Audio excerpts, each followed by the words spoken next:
Scammers online spreading their lies, pumping stocks with dollar signs in their eyes. But we see through the noise, cut through the mold, calling out fraudsters. Truth be told, hey, expose the lies, let the story unfold.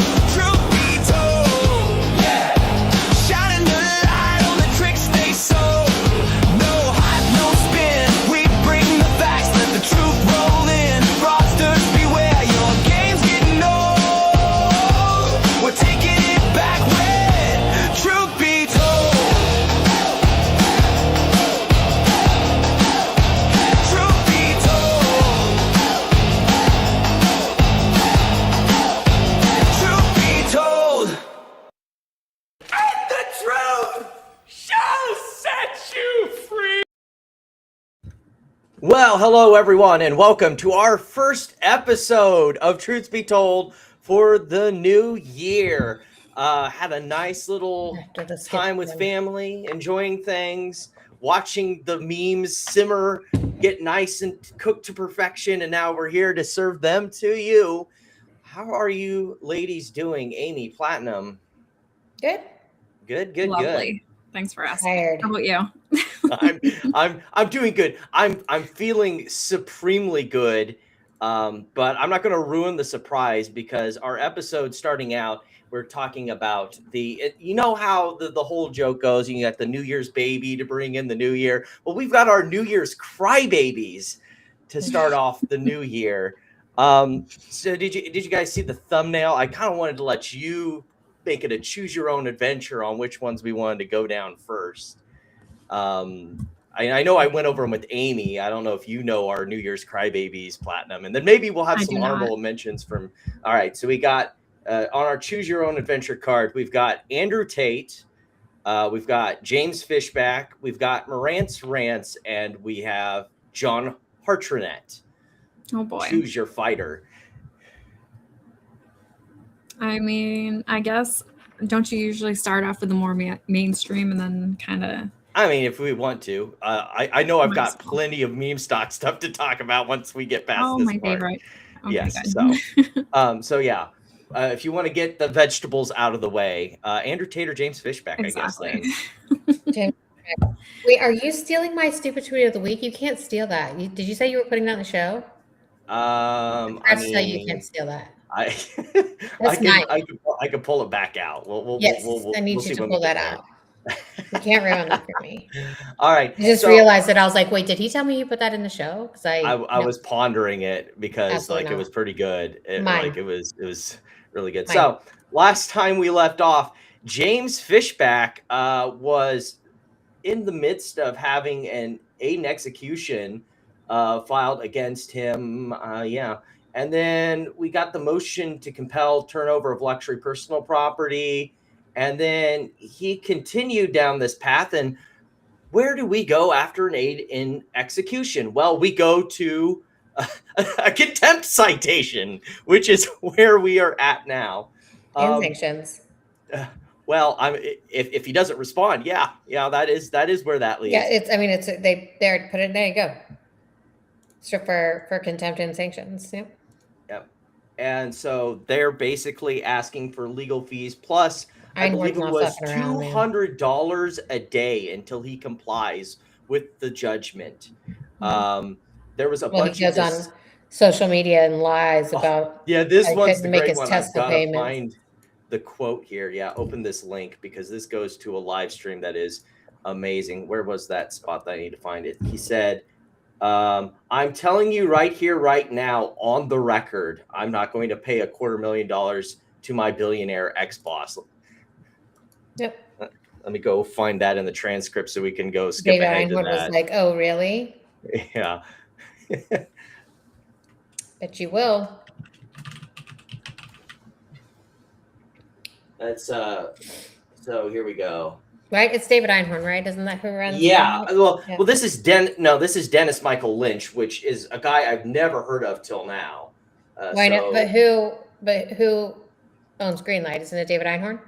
I think I'm not familiar with. Hold on. I think it is.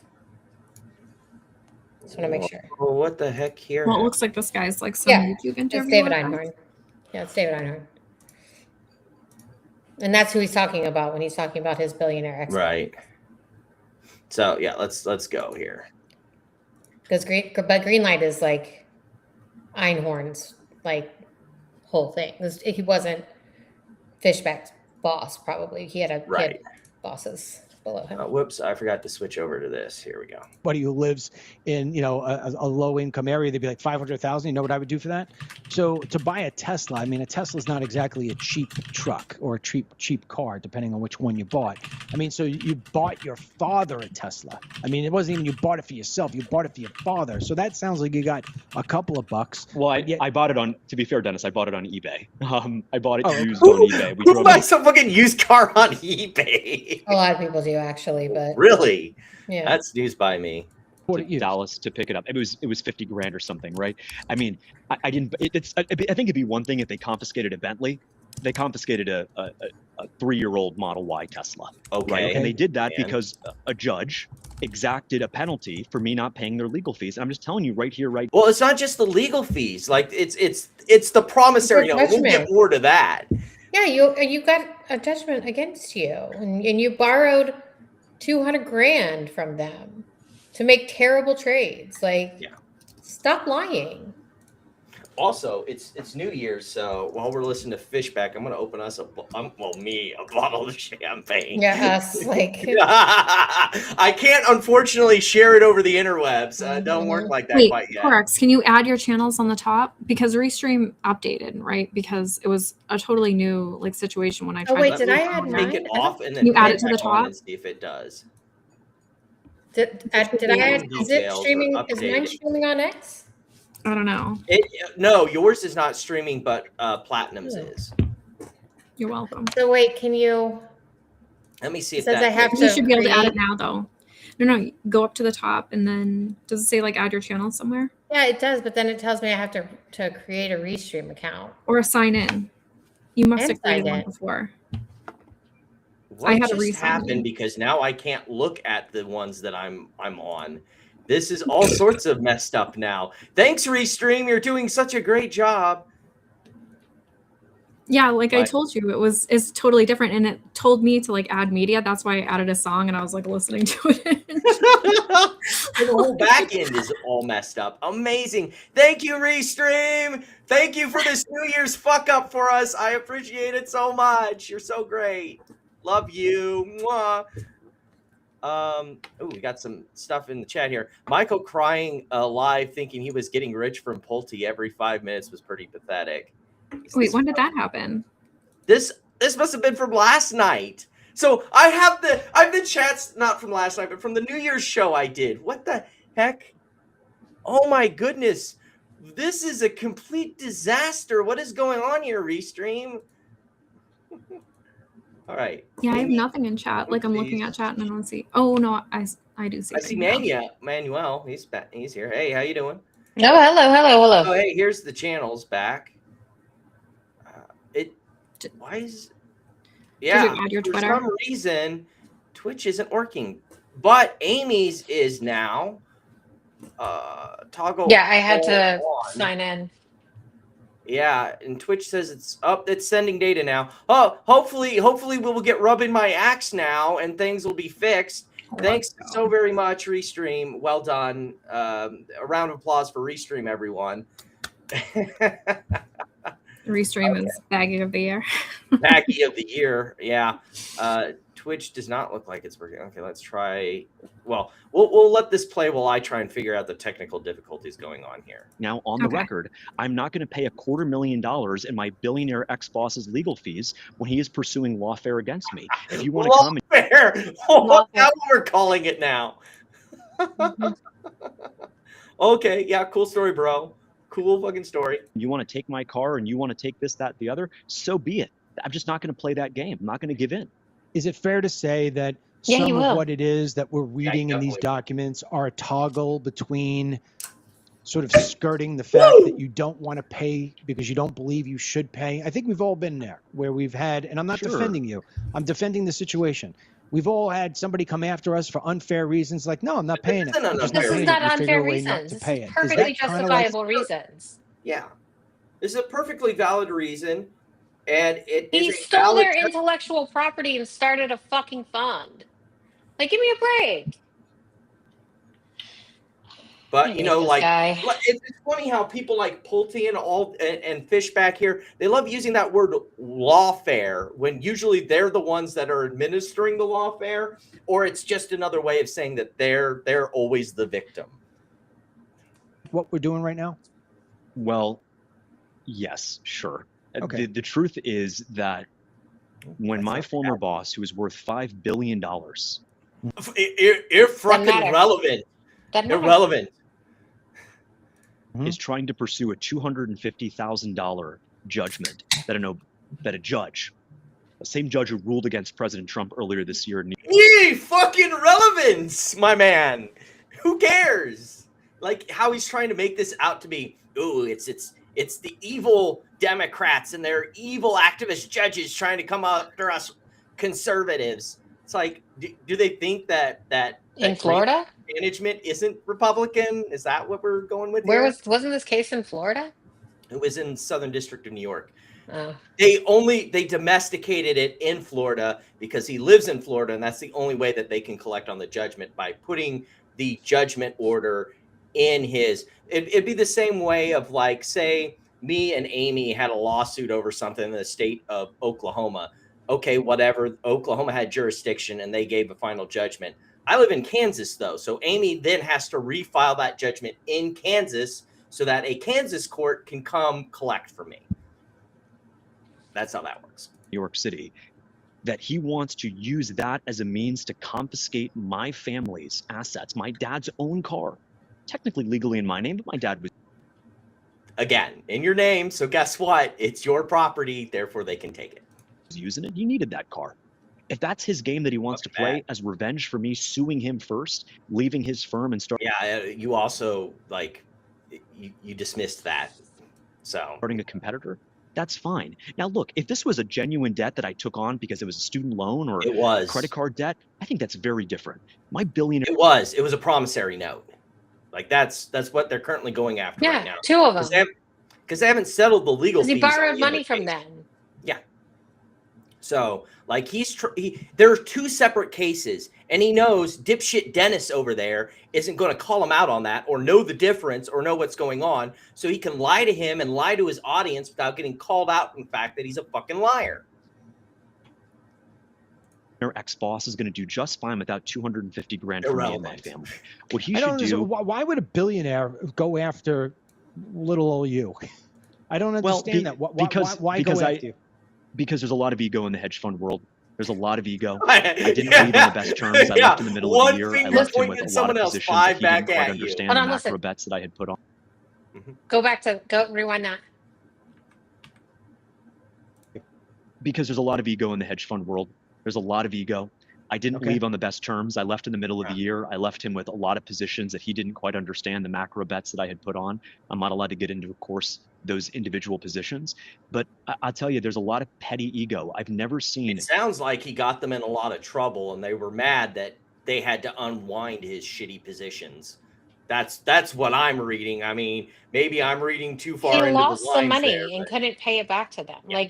Like if he had left trades on that gave them their money back, even if he left in the middle of the year, if those trades were profitable and returned the money that he borrowed, they wouldn't be suing him. I mean, maybe they would for the intellectual property, but not for the promissory notes. Like if that money had come back to them in these macro trades that he put on, they wouldn't have gone after that. Yeah. Probably. I don't know. Maybe they would, but I think that the reason that you signed a promissory note, you borrowed money, you signed a promissory note, you put bets on, like you just called, and you lost. Yeah. You lost the money. And just like with the meme stock crowd, just like it's SEC and FINRA's fault, right? Like he's not responsible for the trades that he put on, is what I guess he thinks.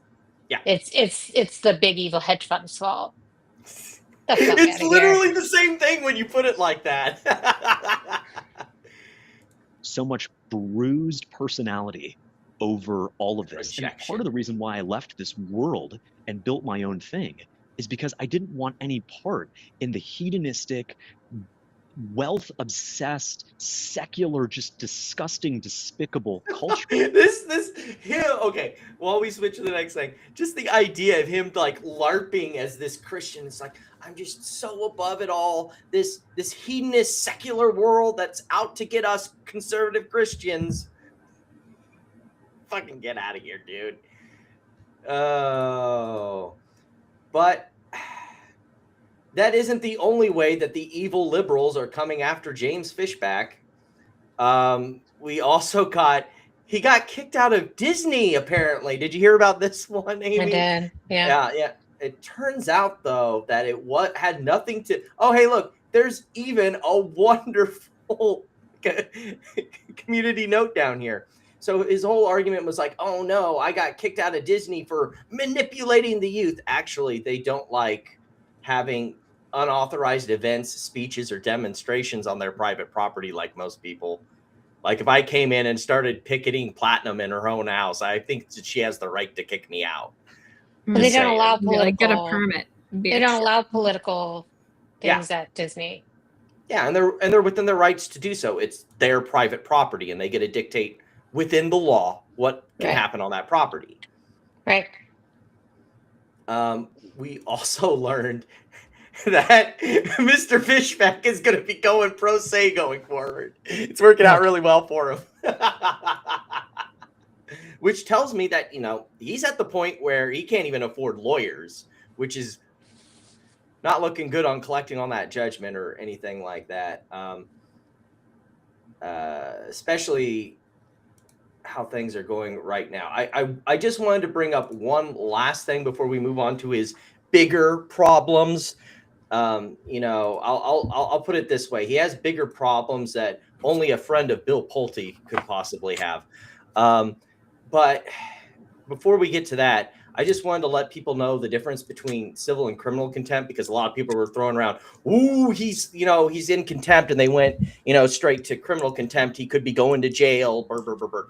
No. First of all, this is indirect contempt for starters. And number two, it's civil contempt, which is why the penalties are, money and stuff like that.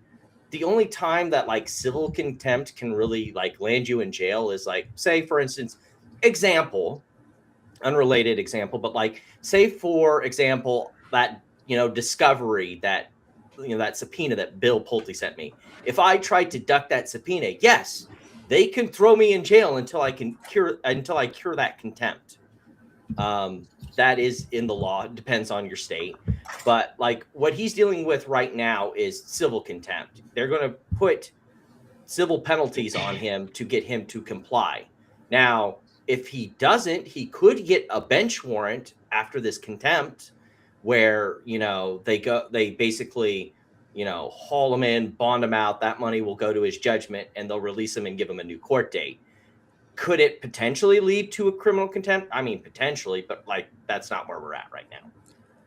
And then of course this came out. So people were starting to learn about his whole relations with a 16-year-old while he was in his mid-20s. Whole situation. 26. Yeah, 26. And so because of that, a local school district cut ties with him, and he has been spinning desperately to get away from this one. There's depositions from the families. Yeah. And from the girl. Right. There's a whole list of tweets that I could get into from this. Like he even did the whole thing that Rance did of the "I'm not suicidal" and I promise you, Netanyahu doesn't know who the fuck James. Fuck, he is. Yeah, and he doesn't care. Then the only person that thinks James Fishback is important, even anywhere close in this race, is James Fishback. Yeah. And then of course, I mean, Jay Collins is doing better than him, and he's not even running. Yeah, and now he's like trying to pick fights with Jay Collins. It's pretty sad and pathetic. Well, he's lying too, like flat out lying, because he said something. I guess Collins said something when he meet with Netanyahu or something, or Or he was something like there, that. and he said something about what is that? Jay This Collins one was, suggested that Confederate soldiers were disgusting. which he didn't. He He didn't say said, that. right. He said that he said that a spokesman at the time said that calling Collins a Confederate sympathizer was disgusting. Disgusting. Yeah. Yeah. So he has this magical ability to just make shit up all the time. It's Now you can like see why if Pulte you likes would like him. you want to know why him and Bill Pulte are best buds. This is They have why. a penchant for just making shit up. That's right. So we've had, he was also had his little scene where he put on an America First hat, which great. Just show everyone that you're a goiper. That'll definitely help Somebody out. else asked on Fuentes the show like about Fishback, and he was basically like,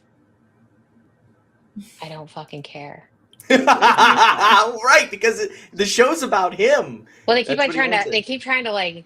I think he's realizing that they're trying to like associate them, like Fuentes with Fishback, and like. And it can only end badly for. Well, they're trying so hard, and he's like, fucking stop.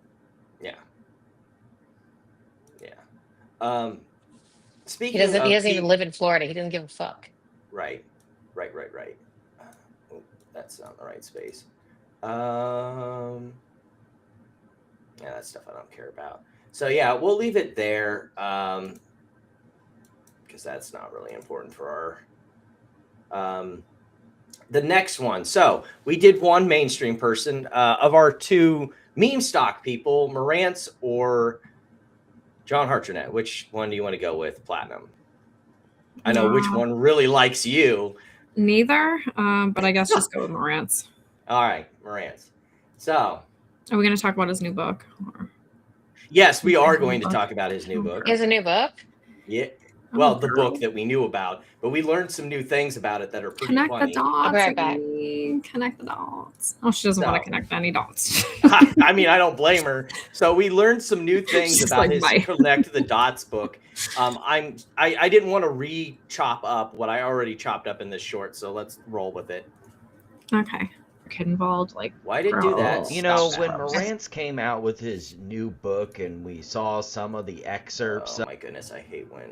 No, you know, when Marantz came out. Wow, YouTube, can you just like. Are you having a time today? Yeah, I'm having a very big time with YouTube being a steaming pile of crap sometimes. Let's go.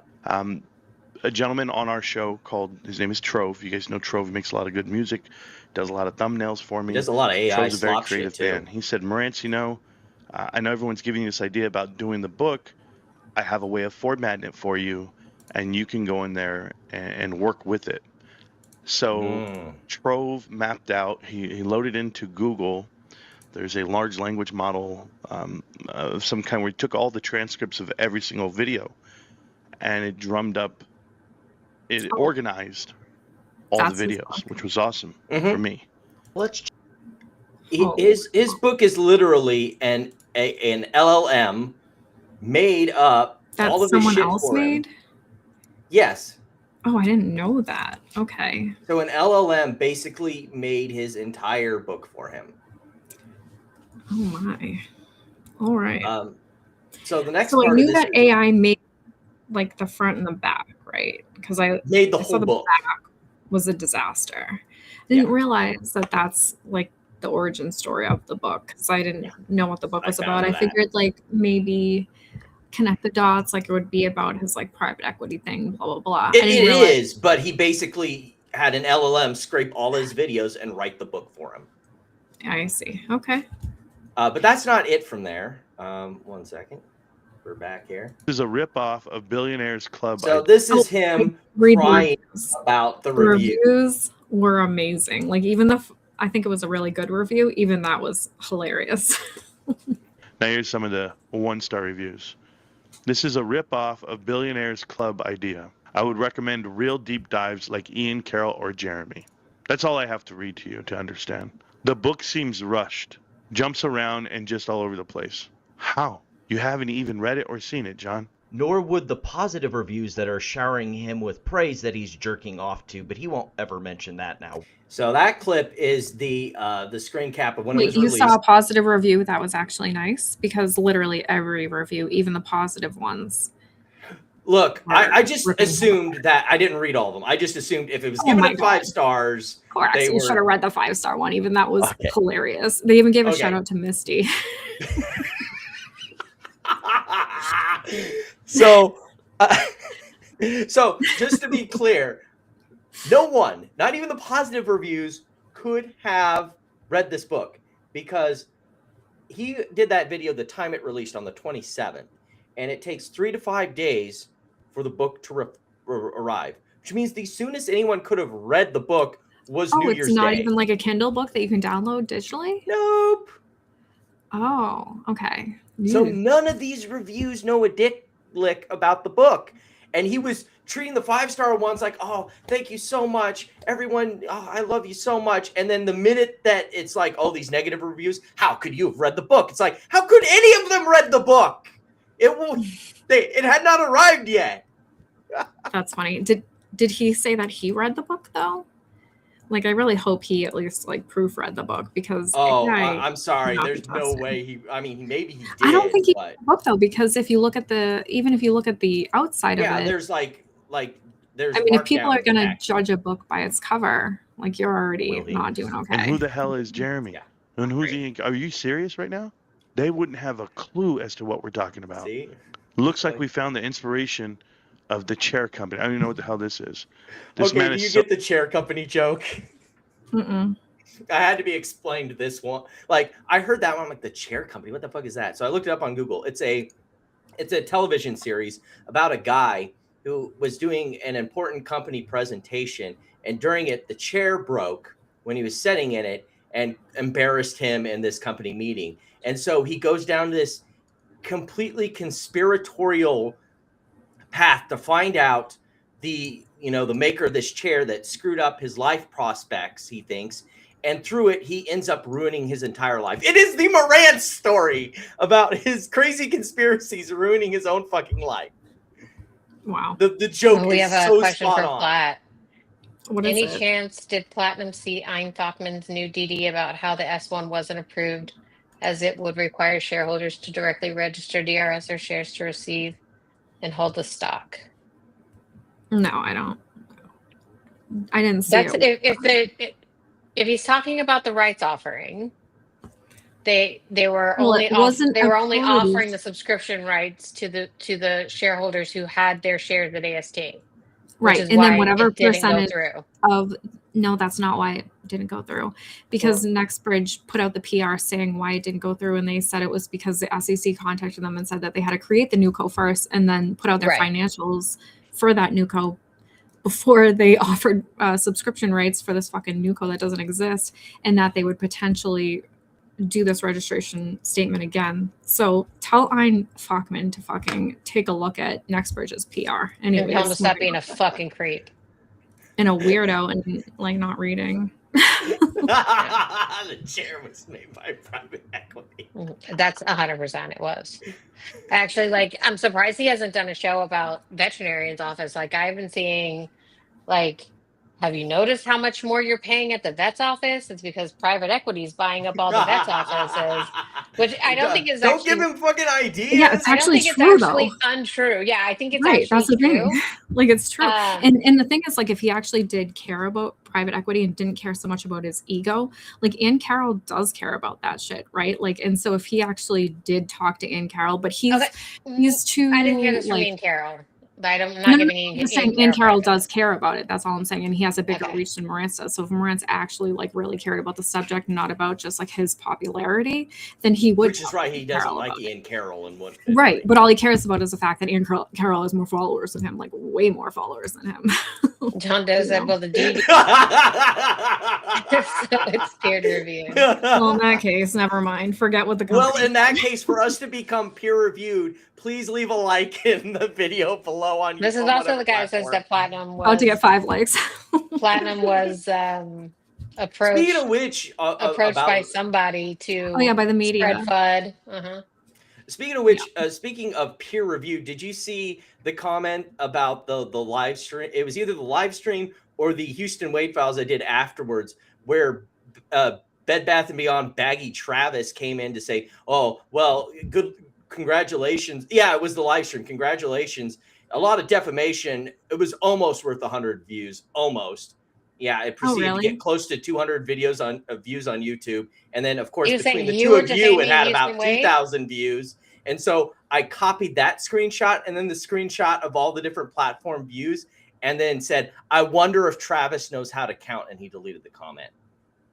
Wait, he was saying that you were defaming Houston Wade? No, I was defaming them for associating them with Houston Wade. No, please. Oh boy. Well, I don't know Well, if you PB can saw, delete but, all the videos he wants. There is plenty of evidence of their association. Michael AME also commented on the video that I had on my Twitter of the Baggy Awards, and he said that he was offended that he wasn't able to accept his award live. And I'm like, maybe next year. So Corex, this is your show. So you're gonna have to invite him next year to accept his award. You know, he got his one chance to be on the show, and Oh, I'm sure he'll win a Baggy Award this year too. Like, I would not count him out. Don't worry, Michael. You're going to be in the top. So I think you should invite him next time. Sure, of course. Every year. Yeah, you can. Every come year. on and that's what I said. Get a lifetime Yeah, achievement yeah, award. you can come on and thank your Uncle Jeffrey and I was like, maybe next year. talk but, about like, your special times at the island. You can do all that stuff. So the next one I think is pretty funny because it's Morant's grandstanding about the Houston Wade situation. This one has no audio from me, just a bunch of snide comments. So this will be fun. You hit on some women and they didn't send you nude photos, and maybe you rubbed them the wrong way. Maybe you were inappropriate. You're going to wish that was you. Houston Wade was arrested the other night with an attempted sexual encounter with an 11-year-old female. This is the community you foster. AMC, Bed Bath & Beyond. Yeah, this part's really funny because, like, Houston Wade got to start in the GameStop community, unfortunately. Right. This is why when we did our live stream, we went specifically after specific people. Like, we did not say Houston Wade was part of the Bed Bath & Beyond community, and therefore everyone in the Bed Bath & Beyond community should be ashamed.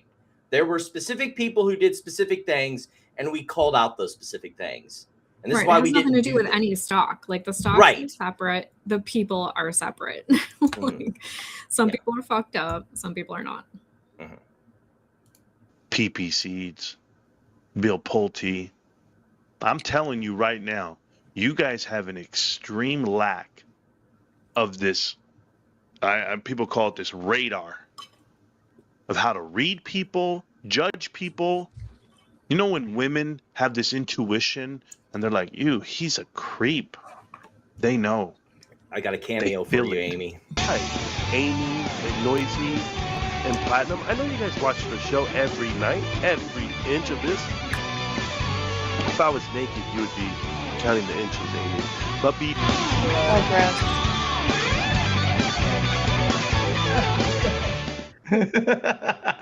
One second. Barf. Hate it. Barf, yeah. That's all right. Look, when you had that clip, when you showed that clip of him talking about how you would just want to see him naked, I he said if I was naked, you would be counting. I missed whatever live stream. This is a guy. No, you were there. Wait, I was there. Oh my god, ew. Fucking sexually frustrated. I was like, why would you be naked? Wants to fucking touch him at all. I mean, gross.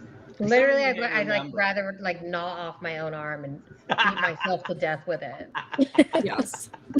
Things are not adding up in that world of investing. When it comes to content creation and channels being created, things didn't add up when it came to Financial Journey, didn't add up with Trade Trades, didn't add up with Matthew Kors, didn't add up with TMI, didn't add up with Houston Wade.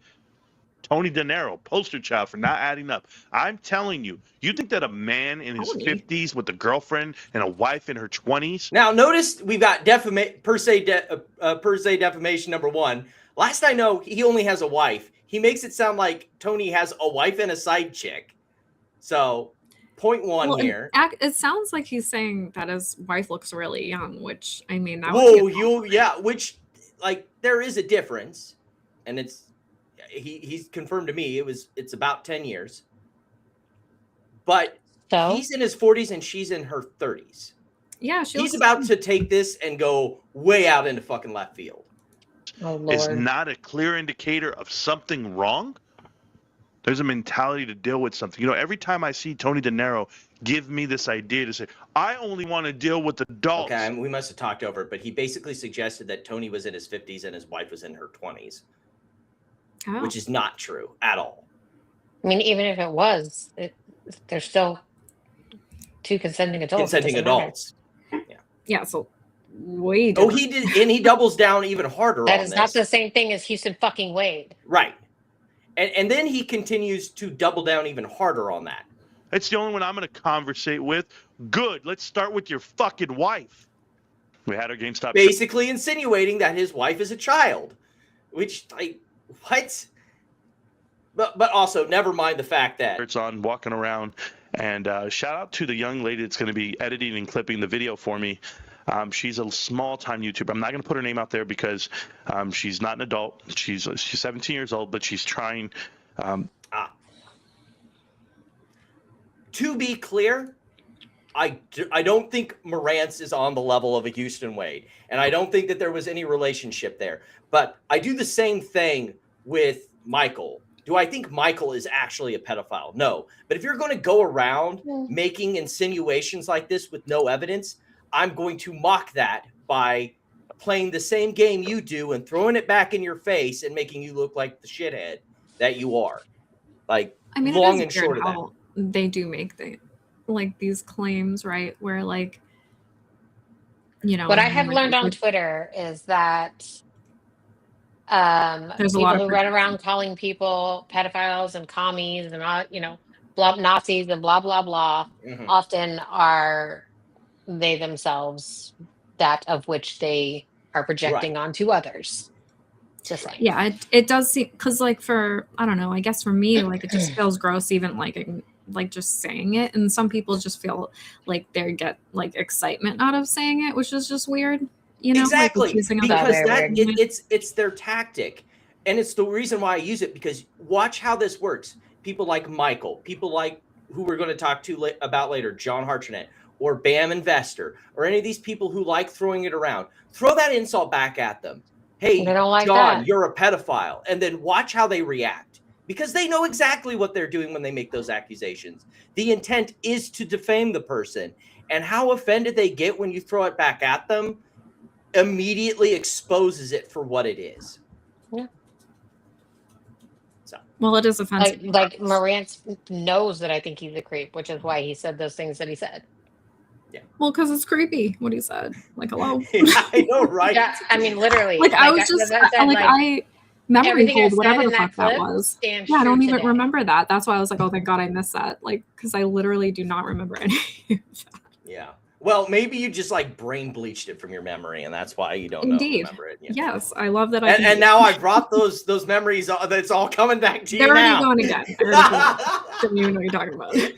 you got the Yeah, you got the I can Men go in the whole Black rest of little my light life thing without- in the mirror, and you just like wiped your memory. I can go the rest of my life without hearing Morantz talk about standing in front of me naked. Yep, gone again. Right. Forgot. Did I miss Conversate? Conversate. I must have missed. The German word for simple is einfach. That would make him a simple. Hey, maybe that's what he was going for. Maybe. Actually, what he said was like he was defending Houston Wade because he's like, well, he brought up my DD on his show. Like, who gives a fuck? You know, like Jesus Christ. That's because Houston Wade was like a conspiracy theorist who still thought he was going to get paid for Bed Bath & Beyond. Like, those are the type of people. Whatever. Anyways. Yeah. Next up on our list, I haven't gotten to watch the fight, but this moment, it's a work of I don't art. even know what this is. What this fight is. So Andrew Tate against. had a boxing match with someone like he handpicked to fight, who, from my understanding, was a fan of his and got the shit kicked out of him 6 ways to Sunday. Good. Like it went to a decision, so there was no actual It was knockout. like right after Jake Paul got his jaw Got broken by his Anthony face Joshua. fucking smashed. No. Like right after, back to back. Yeah. So what was really funny about this that makes him the crybaby, one of our New Year's Eve, our New Year's crybabies, is how he acted afterwards, where it was immediate. How much can I spin this? I gotta open up all these tabs to find where it was, all the stuff. So like, yeah, here, Chase Damore was a member of Andrew Tate's War Room. So he handpicked this guy thinking he could fucking kick his ass, and ended up getting his ass kicked. It's like it's like a fucking work of art. Like, is the guy a boxer? Yeah, he's like the champion of the league thing that he owns or whatever now. And then let me see here, because there were some comments that he made about it. Yeah, this one is the perfect thing here. Andrew Tate's unhealthy lifestyle was exposed, like smoking, drinking, no cardio, not actually working out, and then of course you get hosed in a boxing match. So 15 coffees a day? Yeah, I mean, according to him, I guess. What? I've got a nice parody video that we can watch of this Andrew Tate after the loss. Andrew, what the fuck was that? Tristan, I will pick you up with one hand by your titty. I'm a 40-year-old multi-millionaire Pagani owner. What color is your Bugatti? Bring me any female and I'll body slam her ass. Well, that's cheating, Andrew. You can't fight a girl. Oh, you're cheating. It's bang out the machete, boom in her face, and grip her up by the neck. Shut up, bitch.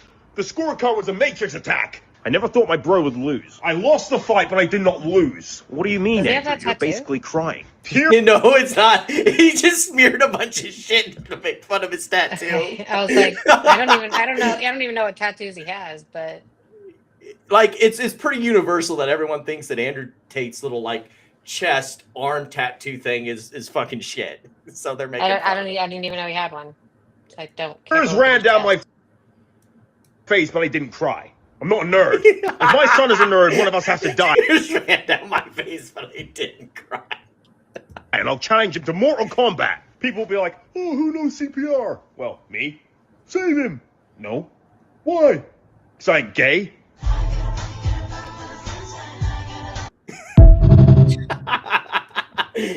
I mean, if it wasn't nearly as accurate, like that's supposed to be a parody, but like, I mean, that was his reaction. Like, I didn't lose. I won. And his accent is hard though, because he has like such a weird ass accent. Yeah, he does have a weird accent. It's That guy did it American pretty good. and UK at the same time. Did it okay, but it's like so much weirder than that. Like, yeah, and he had a whole list of excuses like, oh, my age, I wasn't as tall, I didn't weigh as much, it's been a long time since I last fight, being in prison changes a man, house arrest, lots of stuff going on, he just had all sorts of fucking excuses after getting his dome rocked. Also, that is the perfect, like, that is the James Fishback look, just a big gaping.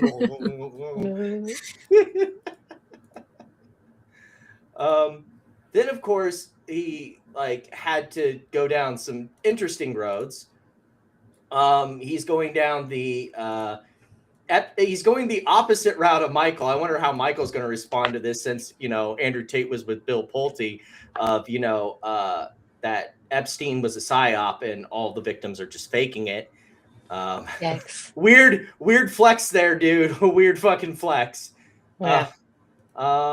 Then there was also, Nazi salutes are cool again. Make Nazi salutes great again. Yeah. Heart goes out to all of you. He does have a tattoo we should bring the Nazi salute back. Oh yeah, look at that. Because the people we've been arguing with for the last 4 years I've have no interest in objective I didn't even truth. realize that either. Realize what? The tattoo? The stupid tattoo, Yeah. With, It is pretty all shitty. around to the arm and I've honestly, I know he's shirtless. And you can't even all the tell time, what but the fuck's going on. Like, what the hell? Yeah, I is also this know he's supposed to be? shirtless all the time, but I've never paid it. Never looked. Best freeze frame ever. What are those Never pants? looked. I don't know. Like, I love how he's like never gay, but like does all this. I know, right? Literally wearing silk pants. It looks like that. He's wearing silk pants. This is more from the Epstein was a psyop thing, and he's just a rich dude who the system tried to take down. Like there's a rich guy hiring hookers who all turned on him when the opportunity to get richer was presented. Yeah, yikes. Wow. Big yikes. Wow. Just a reminder, on this channel there is a cross promotional between Pulte and this man known as Andrew Tate, who is now saying that, you know, Epstein was just a normal dude. Like the system. Well, yeah, they were just super crushed stoked to him. have him, right? Like Yeah. that day that it was the day that GME was rocketing back up to 80. Mm-hmm. Oh And yeah, he was buying millions of shares, remember? And he came on Pulte's yeah, he's showing it to all his followers. I'm like, God, Yeah. show that shit. Like, pump my bags, love it.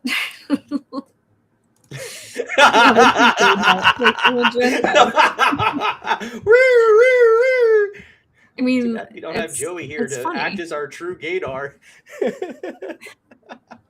Like, just so, I mean, like, there's nothing wrong with being gay, obviously, but he makes it seem like it's such a problem with being gay. He'd be an expert. And it's so funny, like how gay he is. A weird video where he's talking about how, like, if you could have sex with some chick something or sex with the man something, like you would have sex with the man. I can't remember what it was, but it was something like that. Yeah, I don't remember. Yeah. That. Sounds about right. I do know we have this. No, they didn't talk about that, unfortunately. Oh, they did. No, didn't they though? Like, wasn't it? He talked about BBY. I know they talked about GameStop and maybe Bed Bath and Beyond, because a lot of the Bed Bath and Beyond baggies. He may have mentioned it. I'm pretty sure they also talked about MMTLP. He may have mentioned MMTLP because this is part of the Naked Short narrative or whatever. Like, I have the I have the clip of Andrew. I have the space. Pulte created the MMTLP community on Twitter and is the admin. I have the clip of Andrew Tate in his space. If anybody wants to hear it. No. Well, yeah, and it's also on the channel too. I've got it. So, everyone's got it. I'm pretty sure. Like, it's not going anywhere. I only know this because this is what Ein Fachman used as some evidence for why GME shareholders will get MOS. Yeah, right. And he made like a big post on Super Stonk about it, and then I replied to it, and he like made a big deal that I replied to it. Huge deal. Yeah. Also, something to remember that Andrew Tate has really close affiliations with the administration, and that was the reason why he got to come back to America for a bit to see family and everything. And every state he landed in tried to investigate him, and that's why he left. Well, it was DeSantis, right? DeSantis, and then there was a California investigation when he went there. So yeah. DeSantis was like, "Oh, fuck no." Okay. Yeah. Okay. So the next stop in this is our last New Year's Crybaby. How hip are you to this story? I know I was sort of updating you, Amy, in real time as this was going on, but I'm not sure how much of it you're aware of. Which one? Who? This is our last New Year's baby. It's John Hartronet. New Year's Crybaby. So when he reported your video? Yeah. So remember last time when I made those last 3 videos and he reported those, and we just so there was just a bunch of people who mirrored them until he stopped trying to report them because he couldn't, report all the videos and get them all taken down.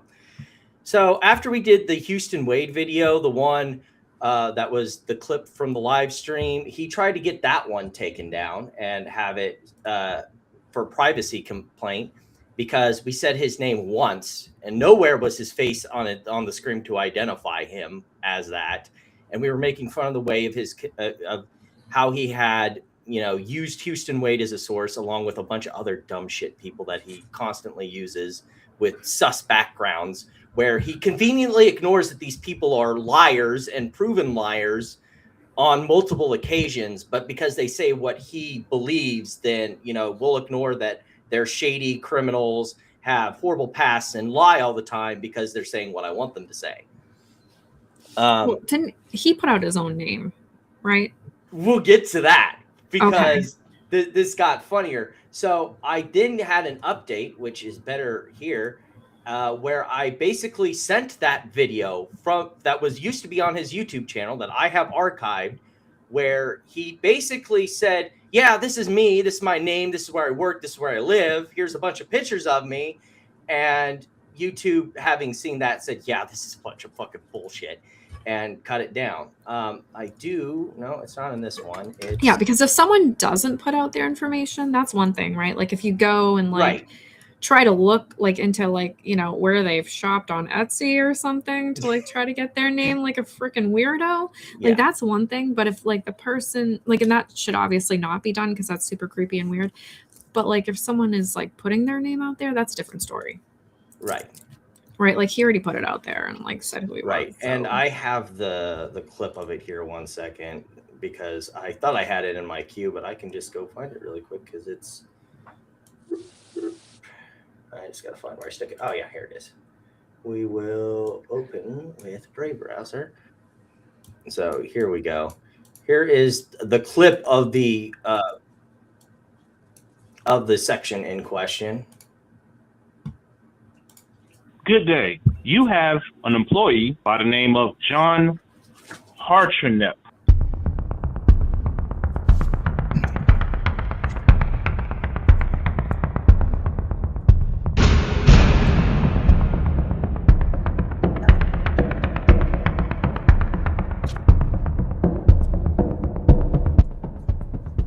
Funny how he put this in his video that, oh, posting public information is not doxing, but now that he's posted, like, you know, it's doxing, it's harassment, and I'm his stalker, all the stuff that, you know, that Houston Wade said about Rick Reinerson when he was coming on, you know, Winged Rhino was coming after him about all this same sort of shit. And it's fucking hilarious. Like, suddenly, you know, doxing is, you know, is okay when he does it, but when it's information that he willfully provided, suddenly it's fucking out of bounds. Don't do that, because he got in trouble with his employer for doxing me. So anyway, after I basically did my victory lap about, you know, that the claim was rejected, he had a big... I mean, isn't the beginning of that was Phil for real? Yeah, because Phil for real called his boss, and his boss took that audio recording and gave it to John. You did that. He says that you did that. No, you're mixing up the storyline. So okay, that clip in there of Phil for real, that he had, the reason he had it is because Phil, after he posted stuff about Phil for real, called his direct boss. I emailed the like fucking dean, because I knew, much like my boss, if you called my boss trying to get me in trouble, my boss is going to be like, fuck off, and then tell me about it, which is what happened. And that's how he got the recording, because his boss gave it to him, that he then put in his YouTube video. Okay. So he then proceeded to have a huge fucking pout. And then when it was rejected, YouTube basically, you know, he had a big conversation with YouTube, and YouTube, I sent another email to YouTube after this, and YouTube was like, yeah, no fucking dice, not happening. And then he does this weird thing. Explain it. What is it with the fad of people on X where they post something and then almost immediately afterwards retweet it?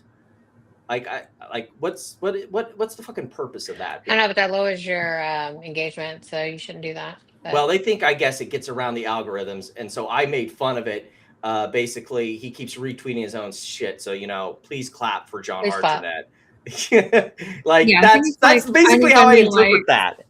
Like, people, maybe you guys didn't see this, so let's try again. Yeah. Oh, maybe you didn't see it the first time. Let me do it again. Yeah, 5 minutes later, like, how about now? So he proceeded to have a big pout about that. So while that was going on, I found on his YouTube channel a clip, you know, the one where I tell Michael after the whole supporting Ramiz thing, after he was threatening you, and I basically said that Michael's a huge fucking scumbag and I hope he dies in a ditch. Yeah. He had that clip, and then he had my full legal name on it. And so I fought, and I'm prominently viewed in the entire video. And so I filed a privacy complaint my own. YouTube rejected it, but YouTube has this weird thing. I'm like, it's like a slight sidebar here. When it's your content, like he basically, with no added commentary or anything other than changing the title, he lifted parts of my live stream. So when that happens, YouTube's like, well, we rejected the privacy complaint, but I mean, it's your video. You can file a copyright claim, which I think is, yeah, which I think is stupid, because you're basically saying, yeah, our privacy controls on our website are kind of fucking shit, and we don't follow through on what we say. Pulte got your other channel taken down. But like, no. What I'm saying is, YouTube suggesting that people go around copyright striking other people's videos to compensate for the fact that their privacy controls on their website are shitty is fucking stupid. And I like, it hasn't gotten YouTube in trouble yet, but imagine this, that you make a video, Amy, and I make content, complaining about it, and I call you by your name. Maybe that should be a privacy violation if you haven't made that public on your channel. But YouTube, for whatever reason, rejects it and says, oh, well, it's got your video content in it, so why don't you strike it? But it's fair use. I gave commentary and stuff like that. So now YouTube is basically suggesting that you should do something that maybe could get you in trouble if the court determines that you did it and, maliciously, not because you had a fair copyright claim, but because you just wanted to shut down my speech. Like, do you see what I'm saying here about? Yeah, but isn't that how PP got your and Pulte got your other channels? PP got my other channel shut down because I'll admit, like, I uploaded in full those live streams, so like I get it. Right, so it's a copyright strike. Right, and it just happened to be 3, and it killed the channel. So like that's a different situation. But YouTube basically saying this is a privacy complaint. This is a privacy issue, but go ahead and use the copy strike functions as a substitute is absolutely stupid. Yeah. It was only meant to be. It was only meant to be one video. That video, as far as I knew, I mean, but what happened instead is John pulled all of his fucking Heist of the Century videos, all of them, and everything else except for this video, which we'll get to in a second, which was the response to me. I mean, he uses my name in multiple of his videos. Yeah. And so he pulled down all of his fucking videos. I mean, the way I interpret it is maybe I should check the archive videos that I have, and he's only moved them private. So the link still links to his video. And if I wanted to copyright strike those, I could send them to YouTube, because YouTube explicitly says moving them private does not protect you from a copyright strike. It just fucking doesn't, because the video is still there and you can make it active at any time. Right, like if you, it just preserves the strike until you make it active or forces you to deal with it. So, like, maybe, am I interpreting this wrong? If you pulled all those videos down afterwards, maybe I should check those to see if there's other content that he lifted without, that weren't within the parameters of fair use. That's when you'd have to watch them. Right. Which is like a lot of work that I don't think. Maybe I'll feed it into Chat GPT. Hey, Chat GPT, do you see any of my content in these videos? Go the Marantz route. Well, like, because maybe you just realized they were stupid or something. Like, just imagine like someone copyright strikes one of your videos, and you like, because this is the way I imagine what happened is he's mad that YouTube isn't being a bully for him, and so now he's throwing a temper tantrum and committed seppuku because YouTube isn't being a bully for him. He's being a giant cry bully. He'll throw people's names, full legal names, publicly around their employer, all this information about them, and say, oh, it was all in the public domain, so it's not doxing, even though the only way that you could have connected my YouTube channel to my personal social media is if you got some information to help you connect the dots from either you or someone else. So, yeah, you doxed me. Right. Yeah, that's like, because you didn't put out your information. Look at John Doe. I don't think the stakes. John did. The stakes have never been lower. Yeah, I know, right? But it's just funny. But like John, like you punch him in the face with the exact same stuff he does. You punch him straight in the nose, and suddenly he's teacher, they hit me in the face. Yeah, but that's basically what happened there. I mean, I don't even do anything. He just like constantly like brings me up. Well, we'll get to Yeah, that I don't either. I'm like, dude, what? And so We barely even talk about it So anymore. after the first set of thanks, he posted a new video and then posted this. You know, I when I think of Thug Life or Straight Outta Compton, the last thing I think about is someone making a 6-minute video where they whinge the entire time about how everyone's fucking mean to them. That sounds like a fucking emo Slip My Wrist album, not some fucking hipster gangster rap. Just my 2 cents. Why does he have Microsoft 97 in the background? I was literally just going to ask that. Why does he have Microsoft 97 on? I don't know. I don't know. That like the gangster Windows? Like, why Microsoft 97? We're both thinking this. We can't get over it. We're like, wait, what? Okay, maybe he thinks, he said 97. Was it 97 in there? Let me check. Yeah, it was 97. Yes. Maybe he thought it was, and it wasn't even Microsoft. First of all, it has the wrong logo. It says Microsoft Word 97 and has the Windows logo. And then Microsoft Windows. As I said, like straight, and then it says Microsoft. So, and first of all, if he's trying to say he's an OG gangster, first of all, Windows 97 was not OG. That'd be MS-DOS. Like, did Eazy-E and Ice-T and like they all were what, just banging Microsoft? Did you Word watch 97? the video? Do you know why he mentioned Windows? Can you just no? I've watched parts of it. But who is it's that? Is so that Eazy-E? cringe. I don't even know who that is. I don't know. John Doe, help us. I guess this is how Twitter AMC is going. Yeah. Or is that somebody from NWA? What's Twitter AMC is way more interesting than Reddit AMC. Trust me, it's great. Twitter everything is more interesting than Reddit. Because it's all the worst people all the time. So NWA was actually 1987, so he got the wrong Microsoft Word. Well, Microsoft Word didn't exist then. It was MS-DOS.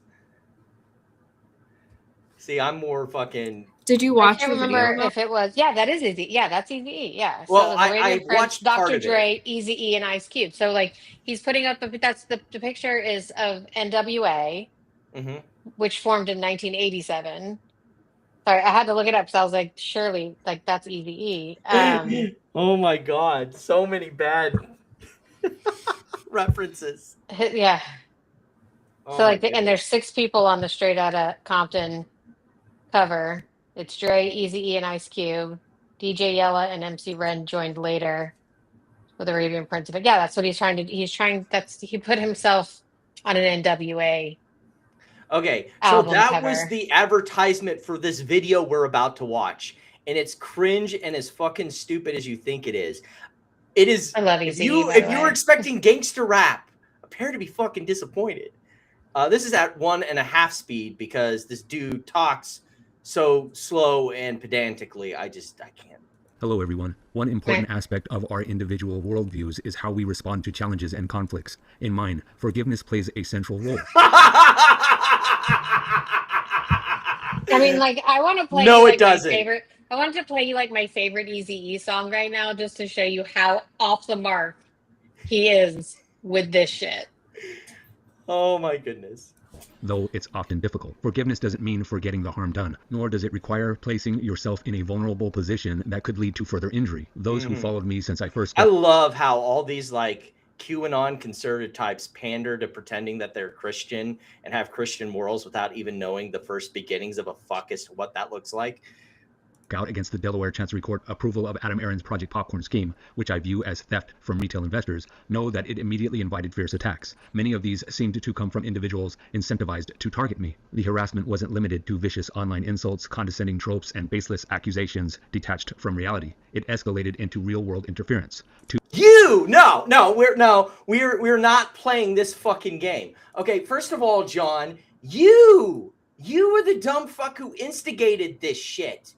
You fucking were the dipshit who decided to post that onto your channel, asking your viewers, hey, do you know where any of the reverse split supporters live? And with the absolute intent, which you did follow through on, of doxing people. Like, this is so absolutely fucking asinine how he's trying to rewrite history and retcon the fact that this all started with him being the piece of shit. It's fucking amazing. 2 people contacted my workplace to threaten my employers and no one threatened your employers. No one did. Literally nobody. Try to get me fired. Ironically, this mirrored the very project. You were the one who started to try and get people fired when you tried to contact my employer. And no one tried to get you fired. I just simply told them if you could kindly tell your employee to stop trying to dox me, it'd be appreciated. They accused others of. I know you've heard parts of this story before, but please bear with me. There is an important update. Recently, an online acquaintance notified me that the same individual who previously threatened my job has resurfaced. This came. Okay, I didn't resurface. I've been here the entire time. You just happened to notice because I'm kind of an asshole and I kept tagging you. After one of the people featured in part 1 of One Nation Under Fraud, a documentary series on my channel, was arrested for soliciting and no longer on your channel, BT Dubs. Oh, maybe that's why he took it all down. He was only in that one episode, though. He took all of them down. I mean, it might be. And if he was really worried about criminals being in his video, why does he have as his main headliner on the banner a guy who literally went to prison for wire fraud? Is it Lou? He's yes. He's no longer with us. Correct. But prior to that, he went to prison for wire fraud. Rip. I mean, just like all the meme stock, like all these meme stock groups are just like rife with fucking criminals. It's crazy. I'm waiting for Michael to come out with a rap name, Too Tall, Crying McDaddy.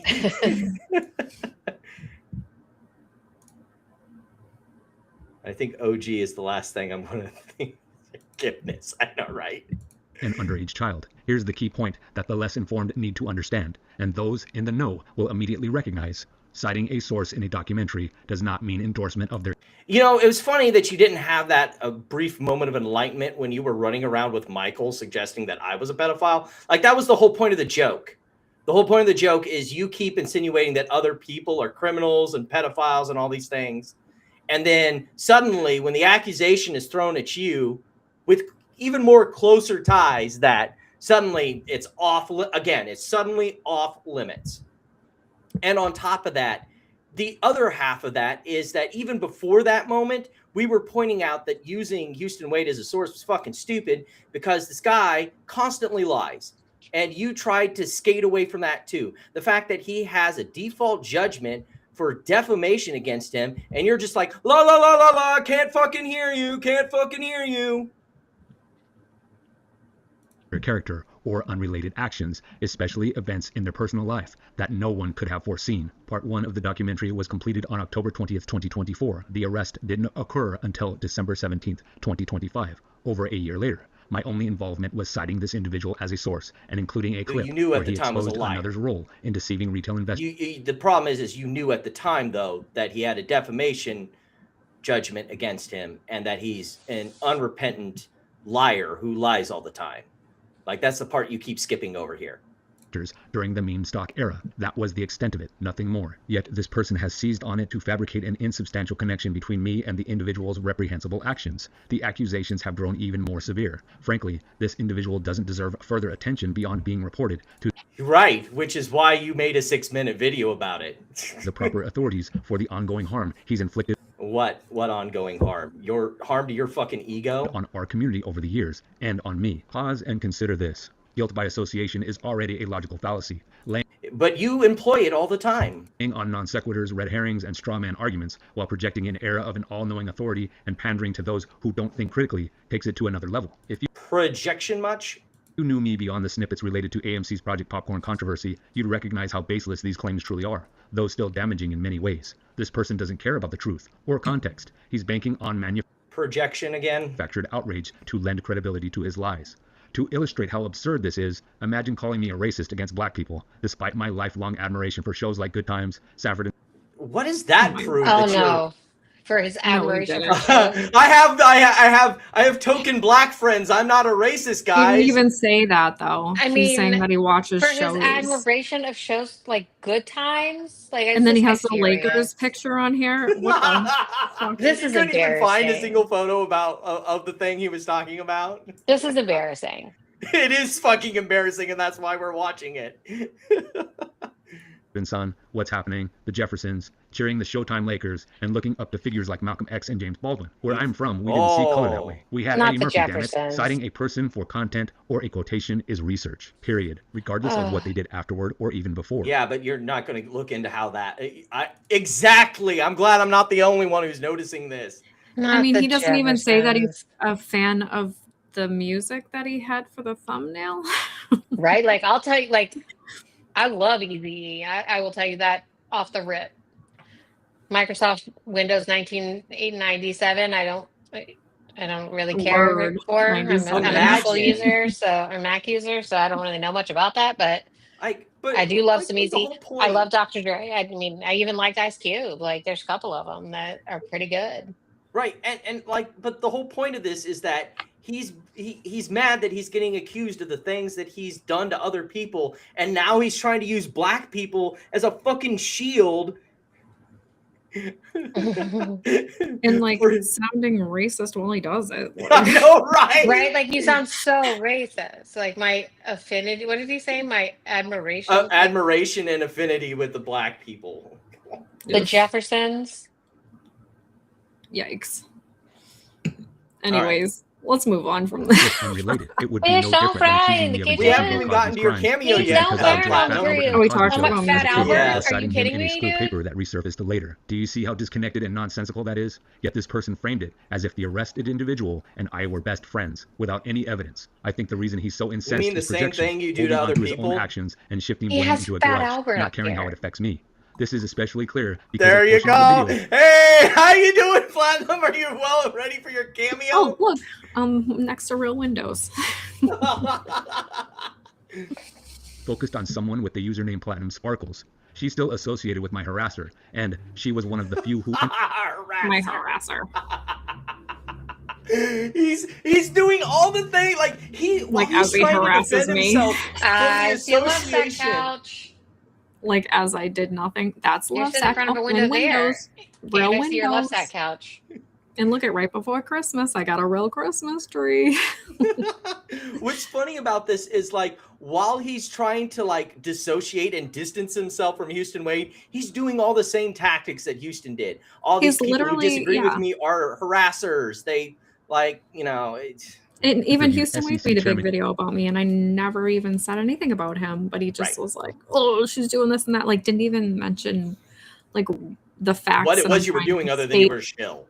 about, you know, whatever company's like fucking financials, right? Like that's usually what it comes down to. They just are like, "Oh, how dare you read AMC's financials?" Yeah. But even with look this, at like, SEC filings, yeah, like that's how dare again, you? that's like even how I like got even involved with the AMC stuff was just like looking at the insider sales. Mm-hmm. Right, exactly. And like here I am talking to like Gary Gensler about rule proposals that, you know, potentially could have been good for retail. And that's what they're really mad about. And that's what like all the baggies like because I got, you know, to interview Doug and you got to talk to Gary Gensler. Like what they don't get is that if you're I a paid normal $1,000 to go to get Pulte on. right. But like what they don't get is that if you're just like a normal fucking person who actually wants to have a conversation and not act like whatever the hell they're doing, then people will actually talk to you. Case in The point, funniest thing- like a couple episodes back where we had on the oil guy with the penny stock oil company on. We that guy's asked, and bonkers. he came on. Like that's all you need to fucking do. And if they say no, oh well. Well, if you looked at my Reddit posts, you would see that this was an AMA where I polled the whole community for questions and then asked the questions that the community asked, right? I And mean, then you that- can like my literally interview see with the Doug. description of how, like I say it in the whole post, like this is how we got it, blah, blah, blah, like with every single AMA. Right, which is why they clip it out of the context it was in. Well, I mean, just like my Well, no, interview they with just don't Doug, read it. My interview with Doug was all questions like that they present on Twitter. Like, go back and Yeah, listen but- to it. It's all. No, I know, the- but like the- I have the a questions post that they have. describing it. Right. Like, and then all the questions are there. And then I made another post like with the actual video. Your Reddit post was not peer reviewed, darling. This is true. Well, it actually was though. That's the thing. Literally, was. she runs Reddit, so it doesn't have to be. Exactly. Yeah, you're banned. Right up there Banning with you the now. Ghislaine Maxwell running I don't know about Reddit in Michael's conspiracy world. Oh, I know. I'm surprised. Yeah, he hasn't like been like, oh, da da da, like black. Well, now it will be. We has spoke it banned into everyone. existence. I know. Gary But Gensler anyways, and okay, former let's see what I Citadel did wrong high-speed now. trader Dave Lauer during the meme stock era. That's huge access. Even more notable was her Huge interview with FTX former president. Okay, you want to explain this one too? Yeah, again, How many look at times my does she Reddit have to post. explain it? Well, I'll explain it again. I have no problem. So GameStop made an announcement that they had a partnership with FTX US. And then somebody on Twitter asked Brett Harrison, who was also on Twitter, and said, would you do an AMA? And he said, yes. Right. And then that person posted it into Reddit and like a screenshot of the Twitter thing and said, hey, we could do this if we want. It got upvoted to the top. Obviously, I saw it and I was like, oh shit. Right. And so we reached out, we made a post that said, list your questions here. We scheduled it. We did the video asking the questions from the community, and it's all of that is like in my Reddit history. All you had to do is just look. Like, it's not that difficult to figure out how I But got that's this actual access. research, and that would take time. And he True. can't make baseless accusations about your association with me. I love It's how also look. I love He's how looking. both- It's in the description of the YouTube video, also though. Like you can see he's on YouTube. Well, all he It's in did the was just description. rip the video. My interview with Doug, like that all happened on Twitter. I asked him on Twitter, like, and he said yes on Twitter. Like it's all there. There you go. Yeah. Like nobody that just like it's insane. And I love how him coming into your like little conspiracy theory is just the only reason that you two, both you Amy and you Platinum, are part of his stupid fucking conspiracy theory is God forbid you decide to come on my show regularly every night. That is literally his entire argument. Yeah, I mean, oh well.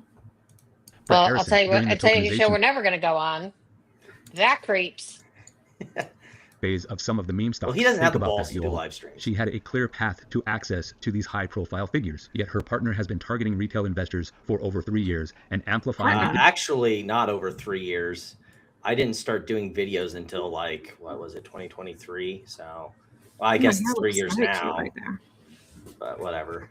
Issue if you speak up, simply for citing a source. They present themselves as You mean a bullshit source that always lies and is proven to always lie. There's in fact a subreddit dedicated to all of his lies.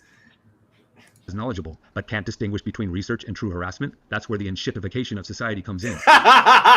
Massive projection. Massive fucking projection. All right, I think we can leave that there.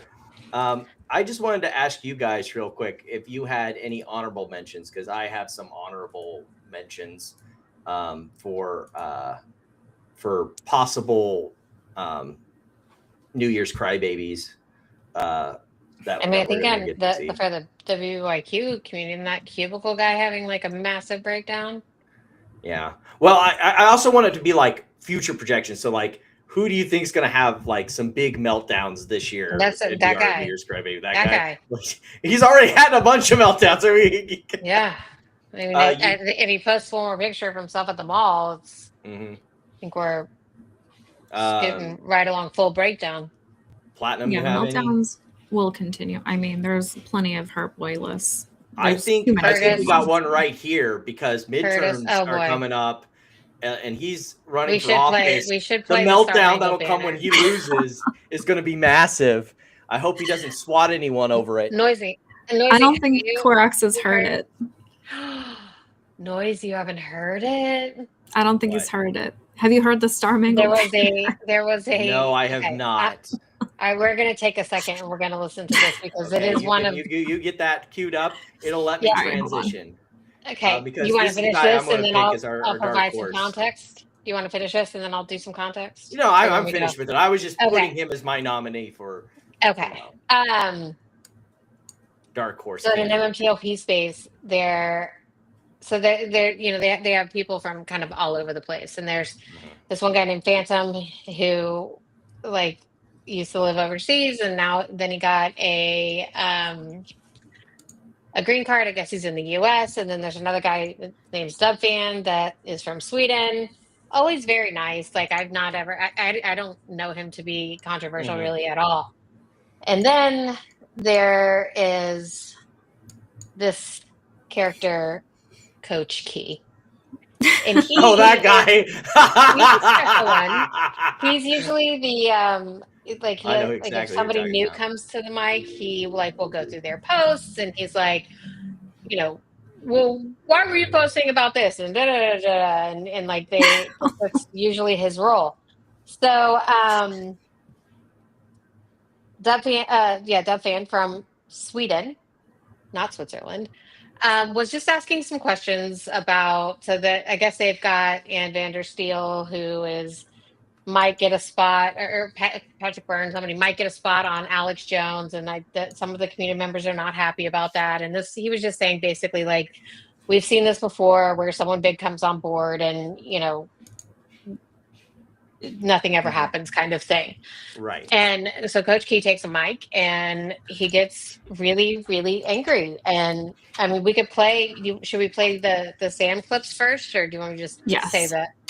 Okay. No, Sam clips first. We need to play the Sam clips. Okay, to give it full context. Let me grab this I enjoy. I enjoy that. This is content I didn't have pre-scheduled, but it fits with the meme stock stuff we're about to talk about. It's great. Go pick over. Okay. One second. second. Let me shares that you want to drop. Just drop it, and I'll. Okay. Let me get to the platinum, since I because have this to will set it up coordinate this, nicely you're in for the charge of chat. context. Yeah, this will set it up nicely for the context, and then we can play Platinum Spanger. One sec. Let me get there. It's on hers, right? It's on Sam's? I think so. Yeah. Okay. Yeah, this is it. Okay. Let me share this with you. Okay.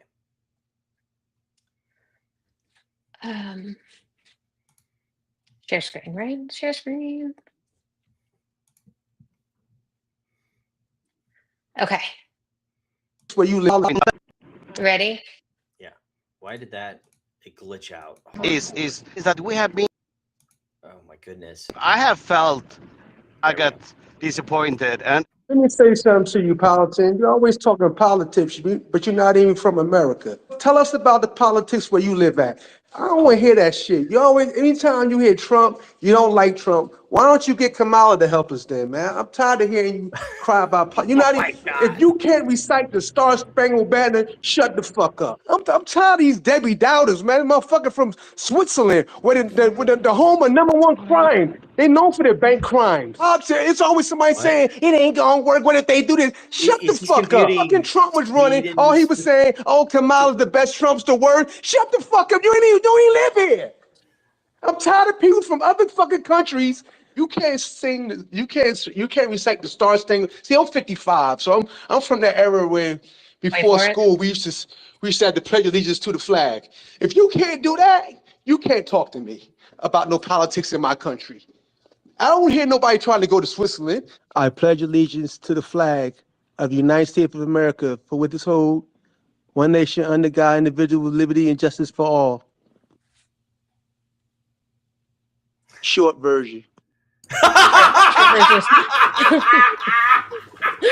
Short version. Yes.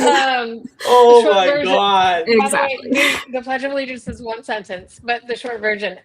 So that took place, so if you can't recite the Star Spangled Banner, but that's not the pledge. What?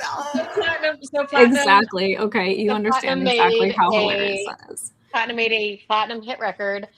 Another banger. Called the Star Mangled Banner, and we would like to play this for you now. Okay. Okay. Are you ready? Yes. Do you see it? Yes. Okay. Yes. So, here, let me make it maximize. Will this work? Yes. Yeah. Oh, perfect. Okay. All right. You can move us off the screen so that this can get full air. Full billing. Full billing. Yeah. Top billing.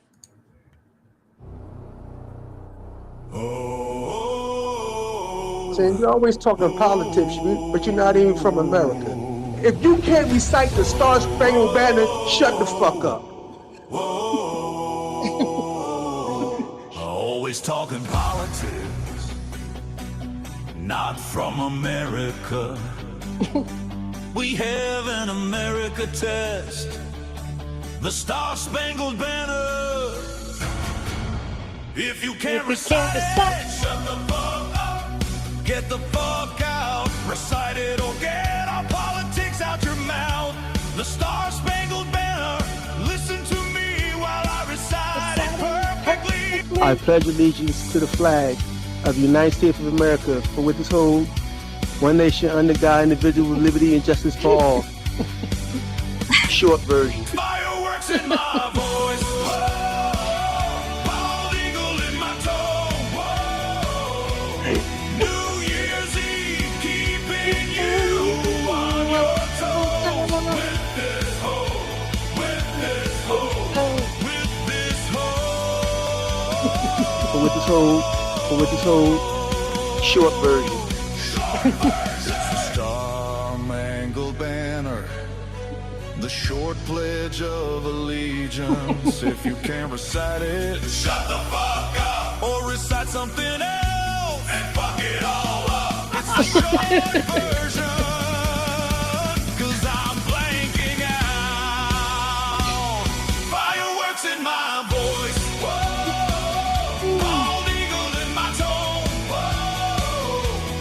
New Year's Eve, keeping you on your toes. With this hoe. For which is hold, for which is hold.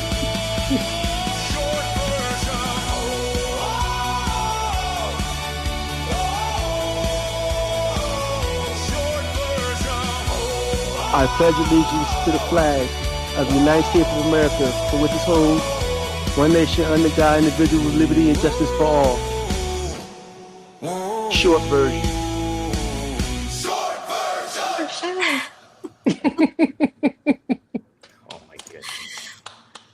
It's the best thing ever created. And my favorite line that I didn't even catch until like the third or fourth time I heard it was, "Listen to me as I recite it perfectly." Perfectly, yeah. It's so good. It's like sing something else or fuck it all up. I can't even remember what it is, but the lyrics are right. Amazing. Oh my goodness. It's the best song ever created. So I think this is our perfect transition. Like I wanted to do the MMTLP stuff, but this is just funny. So I found this, like someone had posted it on Reddit as the whole Houston Wade thing. This one's pretty funny from Penny Arcade. You want to read that, Amy? I guess one of my favorite YouTubers is a pedophile. Almost certainly. That's why I wrote this book. So one of your favorite YouTubers is a pedophile. It happens a lot. It outsells the Bible. Oh, goodness. I think this is a good chance for us to catch up on some of the Houston Wade stuff that we've missed in the intervening time. You know, we gave a big round of applause to Gardner Wade on our last show. We take it back. We rescind. Rescind. We rescind. What does that mean? Motive of revenge is in question. Is in. At first, I thought it was like Q, as in he was saying. Oh, I thought it was QAnon in Q set too. him up. Oh, it's in question. Okay. Yeah. So, we got this inspirational, mind-blowing banger from Citizen. What I just realized, are they trying to say that the guy that sued him for defamation is trying to set him up? Or someone, or maybe like Winged Rhino is trying to set him up as his stalker.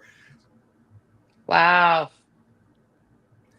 So I mean, there's how would a normal person get an NCIS, SWAT team, Birmingham? Like, how would they get all of that? Like, this was clearly him on some sketchy fucking apps that cops found him on.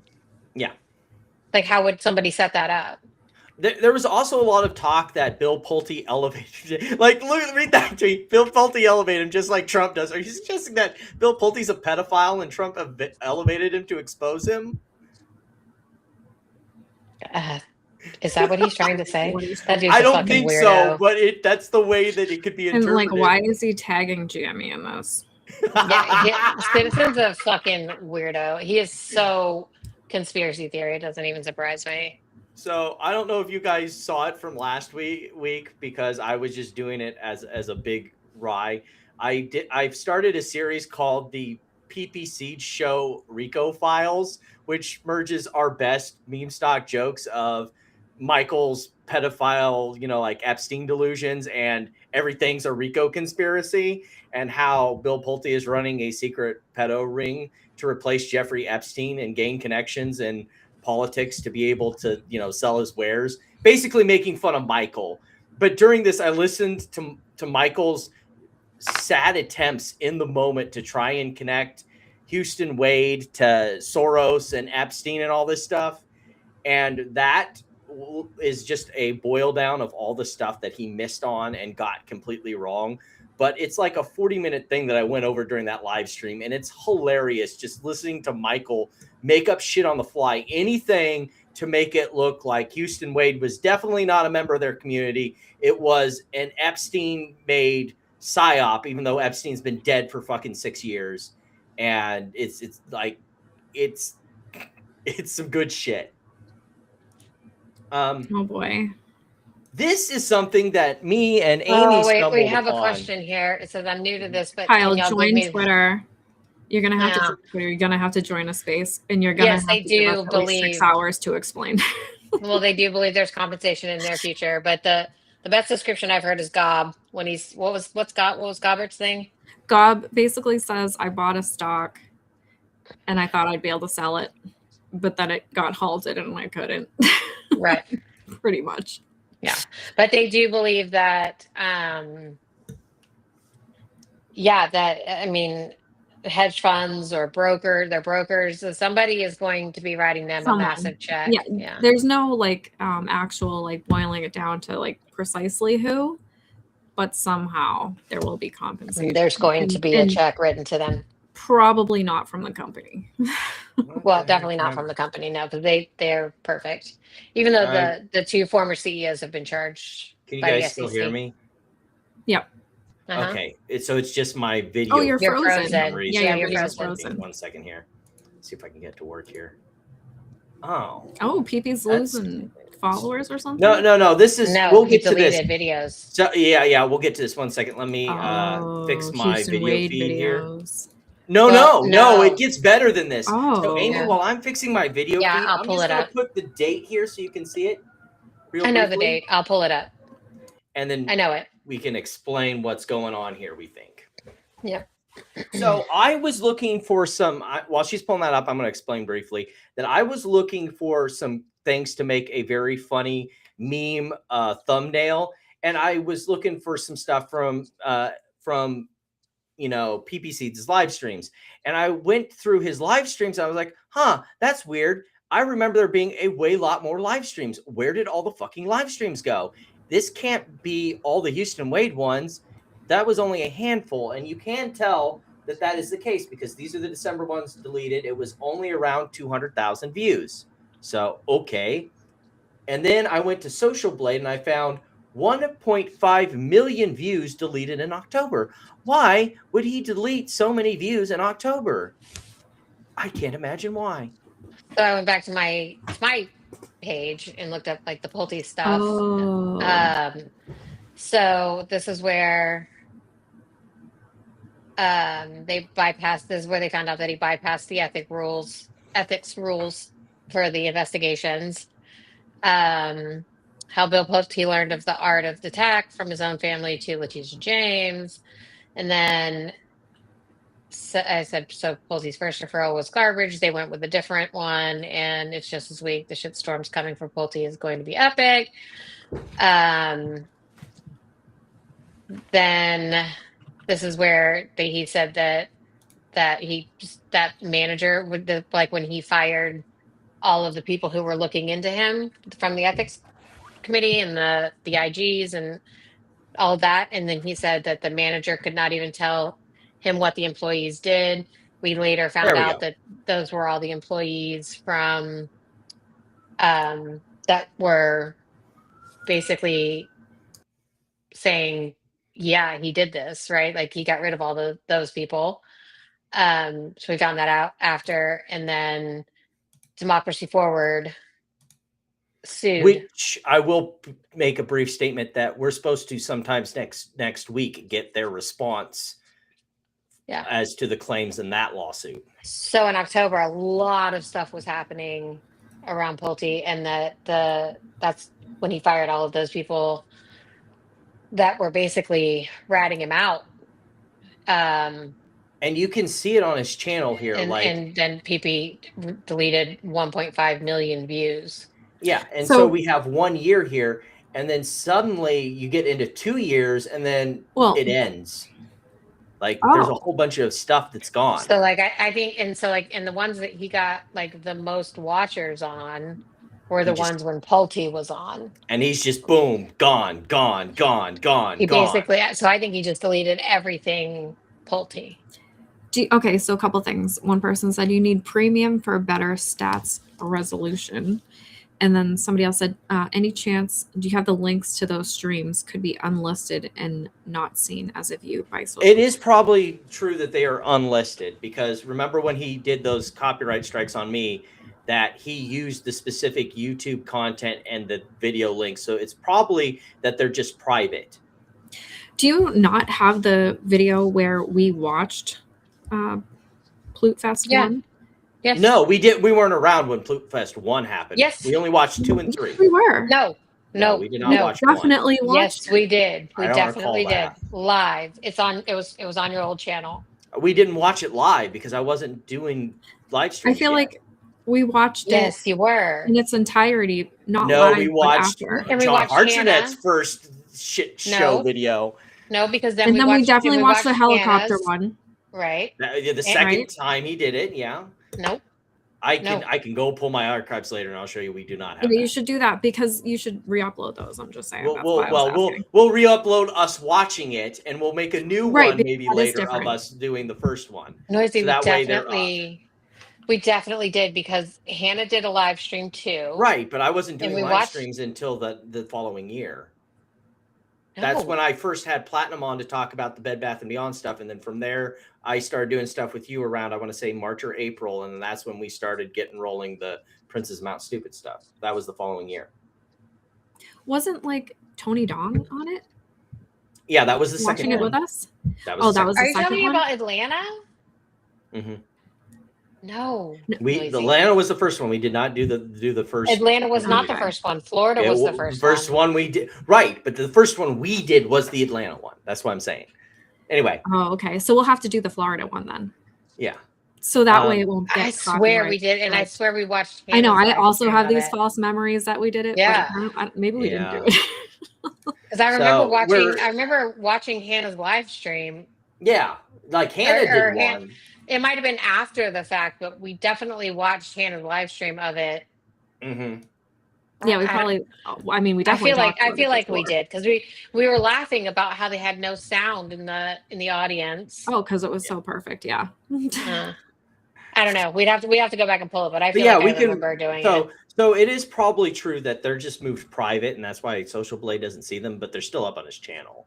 100% of Yeah. that. But yeah. But he did remove. I have them. They're all archived. The internet is forever, and I can pull them out of my hat anytime I want to. But yeah, Well, yeah, you Mandela should pull them out effect. so we can live stream them and then also comment and provide commentary that way. It's different Yeah, enough where you won't absolutely. get copyright strikes. Well, And yeah, it'll that's be what I'll do is I'll entertaining. put up the old ones, and then we'll go back and we'll do the first one. Yeah. So did you guys see this one where they were talking about how the what's in the box, and suddenly it was turned into a giant it's a Bobby Clawback. What? This was a post that Marcus Lemonis posted and then deleted, and so now it's part of their conspiracy jive now. It's great. Yes, Hannah does have. She probably has all three, but Yeah, I think I watched. He has it the on- first two. Oh, maybe. We're the only ones with the third one. oh, okay. I just need to re-upload it. Oh, that's right. Yeah, you're right. Yeah. The only reason I have it is because it was originally, I have the feeling Pulte didn't plan on it being live streamed, but then, No, he did not. busy. Thank you, busy MMTLP community. Love you guys. busy You're the busy best. live streamed it. Right, because she wanted to, show off they wanted to show off and everything. And even at the point where Bill wasn't bringing them up enough, so they shouted about it from the crowd until he talked about it. So this was all about their fucking ego. And Bill, I bet, had no plans to have that live streamed. And it was. Thank you so much, MMTLP community. You never disappointed being, shitbag douchebags. Mm-hmm. Then, of course, we also had, I have not gotten the documents for any of this stuff. Wait. Are we still talking about MMTLP? Because do you know that they got Patrick Byrne on a space? We'll get to that when we get to the MMTLP stuff and a bunch of the stuff I didn't know around if we were still, which is hilarious, by the way. I have a funny video I want to show for that, by the way. Okay. Well, I think it might be the same video I already have planned. Is it the one where he basically tells them off? No. Okay. Yeah, but this is a funny video for like the context of it. It's hilarious. Well, it's not hilarious, but Anyway, go ahead.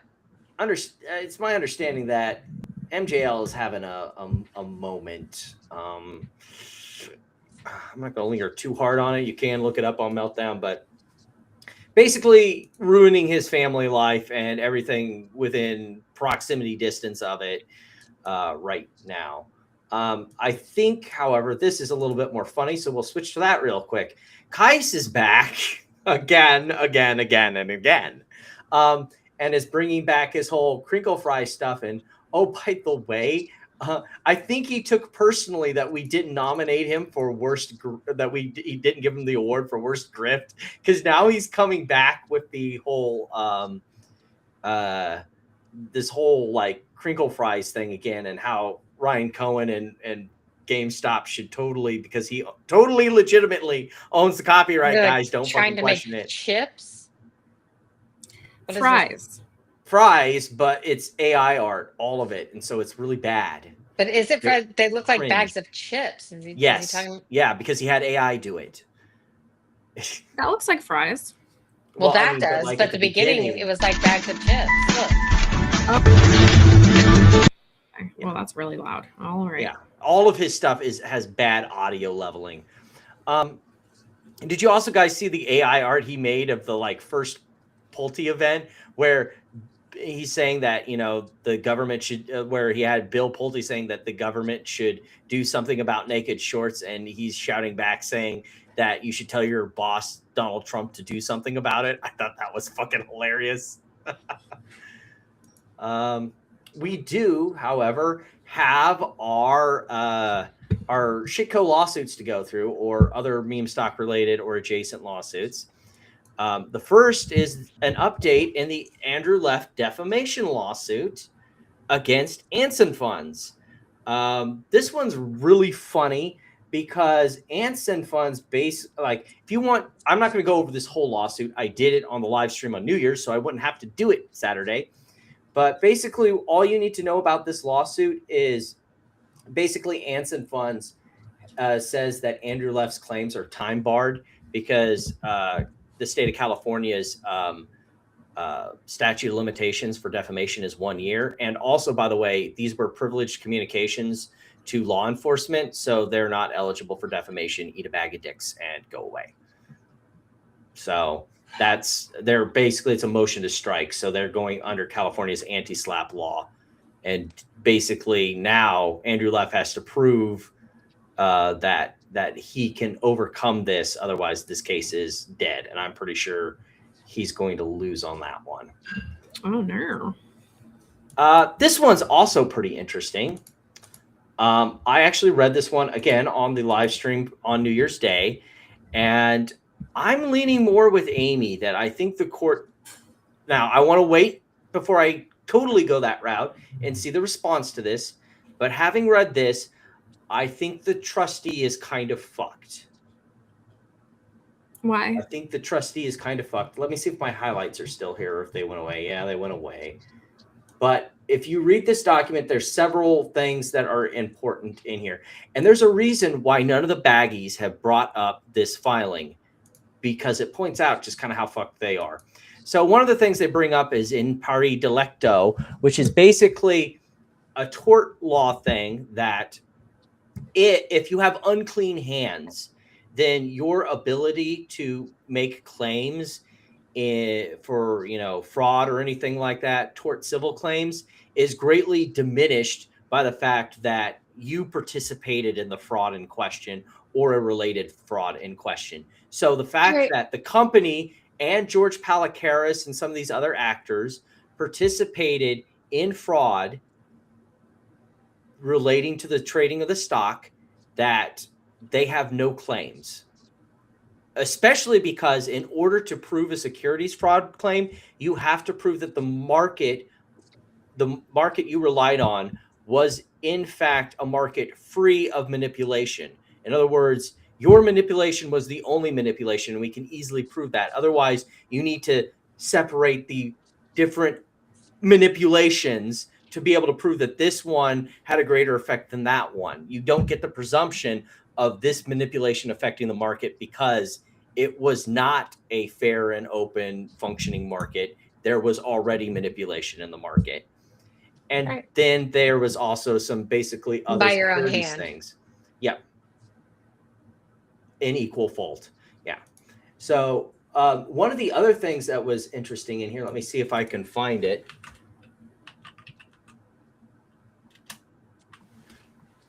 This one was and the fun so like one that's what I right was saying here. when I listened to that call.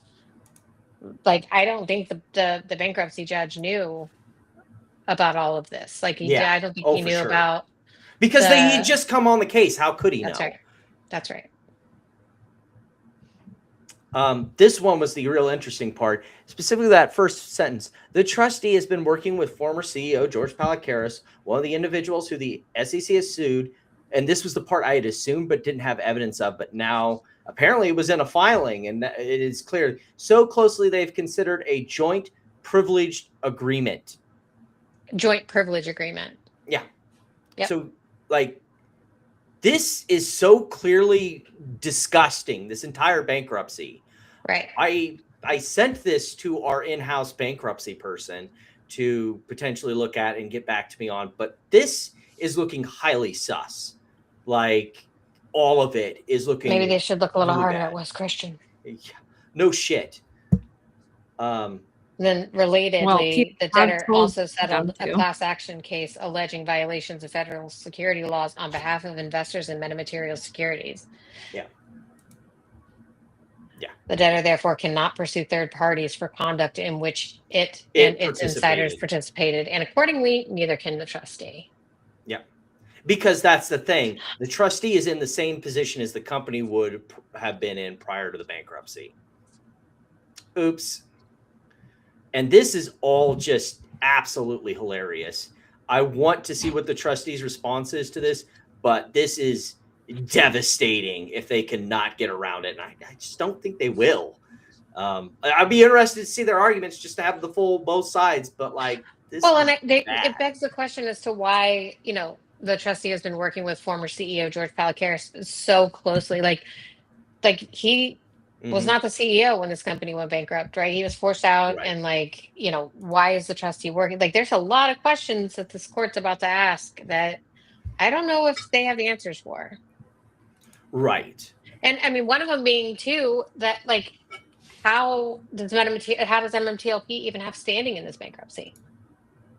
Which is the big one. Which that was another thing that was brought up in this filing, that the trustee has said multiple times that MMTLP shareholders and the former spin-out company have no standing. So why would they be able to get discovery about it?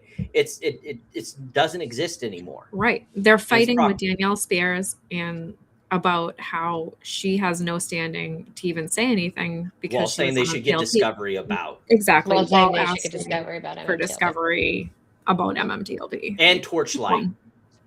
Right. Yeah, right. Like, pick one. Yeah. So that one's interesting. And we haven't even seen, I don't know if these attorneys will, we haven't even seen the other part of the active investigation still happening in MMTLP. So if that comes out, that's even more. Oh yeah, for the sure. next one we have is this one is the Mark Cahotes being sued by Holbrook Holdings. His attempt at shutting down the lawsuit with anti-SLAPP failed, and so we're going to skip over all this garbage and go straight to his response to the claims for defense.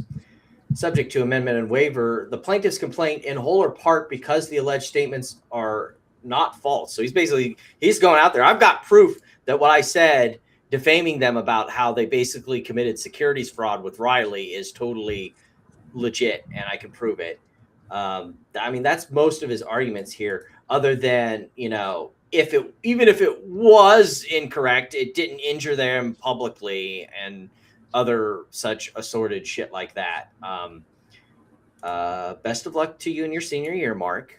That's about all I could say about that. Need to find one video really quick before we move quickly on to our next lawsuit. Where is it? I know I downloaded it. It's here somewhere. I just gotta, here it is. We've got to bring back our favorite lawyer. Do you know who our favorite lawyer is? You guys got any guess who our favorite lawyer is? Is it not West Christian?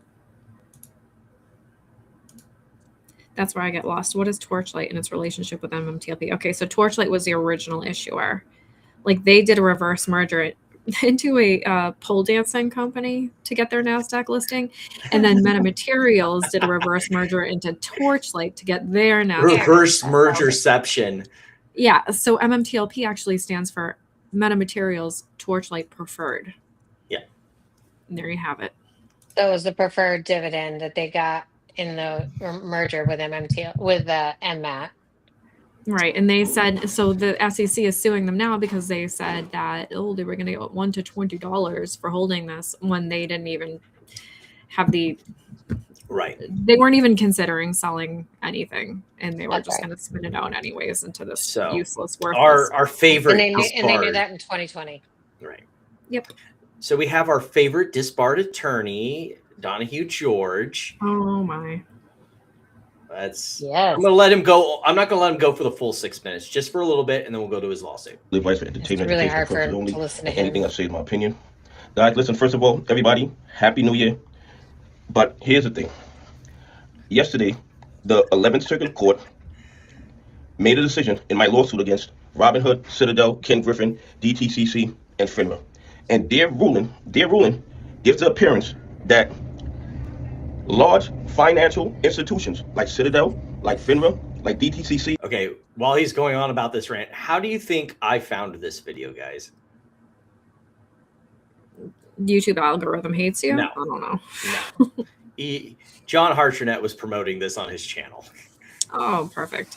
Like Robinhood are exempt from mandatory rules that everybody else in the United States of America has to follow. I mean, it sets a very bad precedent. And okay, well, that's enough of you, dude. So what really happened, this one, you guys, I don't know if you remember this one, because the last time we talked about this, Joey was still with us. This was his lawsuit where he was talking about RICO and anti-competitive stuff, and also the fact that aren't they all RICO? Of course they are. All of them are. That this was anti-monopoly. This was for monopoly under the, what is that? Oh my goodness. Antitrust. Yeah, under the antitrust laws. I can't remember which one specifically.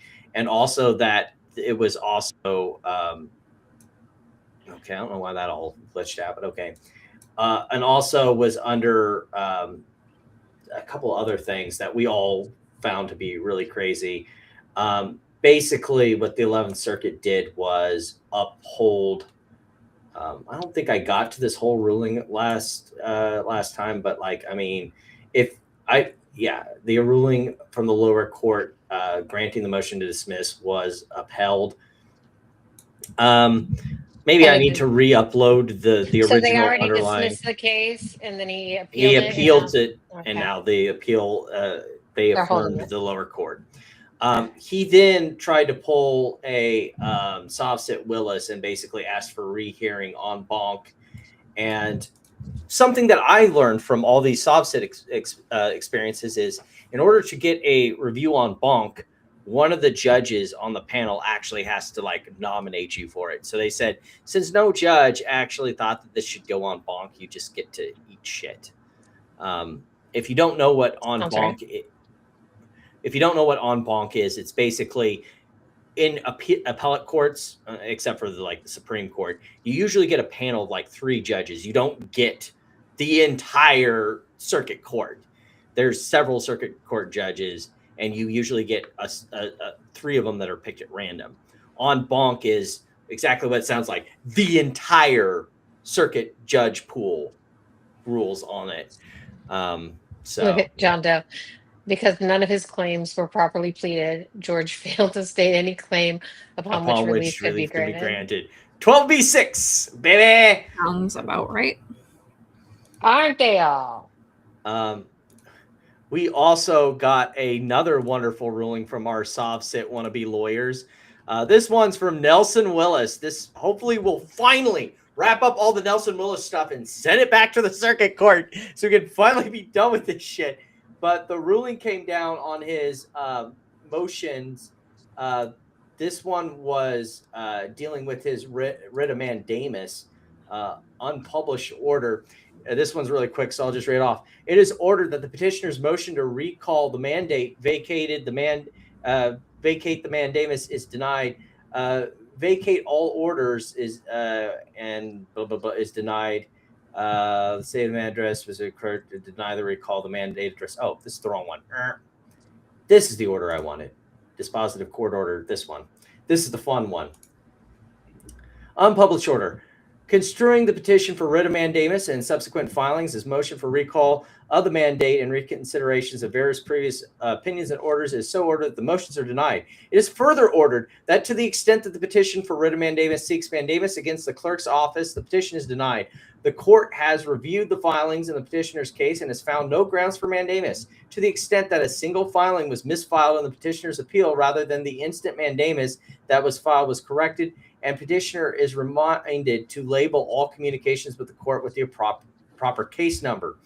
The matters raised in this motion regarding judicial conduct have been referred to the Office of the General Counsel and Mediation as a judicial conduct and disciplinary complaint, which you do whenever you deal, even if it's these SovSit losers, you have to do. It's just the formality of it.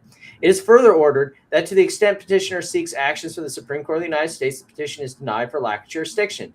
Nothing in this order or any prior opinions or the orders in the petitioner's original appeal should be construed as denying the petitioner's right to seek review by the Supreme Court. It is further ordered that in future, petitioner shall communicate with the clerk's office exclusively in writing. I can't imagine why that happened. It's not like we have like something on this YouTube channel of him screaming at a clerk in the Fifth Circuit and all that shit. Any chance you have a reminder set for whenever Genius Group? I do. I do. We both do. We all do. Yeah, there's a bunch that I have a reminder set for. Real quick, I just want to do a Gobert's thing there where he said Drew is ready for you to cancel the show now. So as these MMTLP people continue to spin out, like last weekend when we were not scheduled to be on because of the holidays, as we told everybody after the Baggy Awards that will be our last show of the year, one of the MMTLPers, Arpern, decided to have a little rant fest about meltdown about how we canceled our show, like that I canceled the show so that I could be in a space to talk to Drew about a ticker that doesn't trade. And Arpern, I know you're watching. You're hate gooning right now, and I get it. I'm sorry, hate gooning.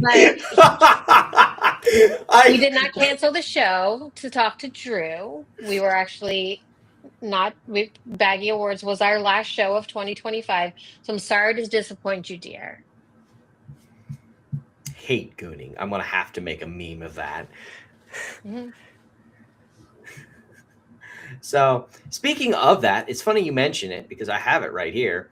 So we're going to be waiting until we hear about their motion to, appoint lead counsel and all the stuff that you need when you decide that you're going to have a class action, which I will state.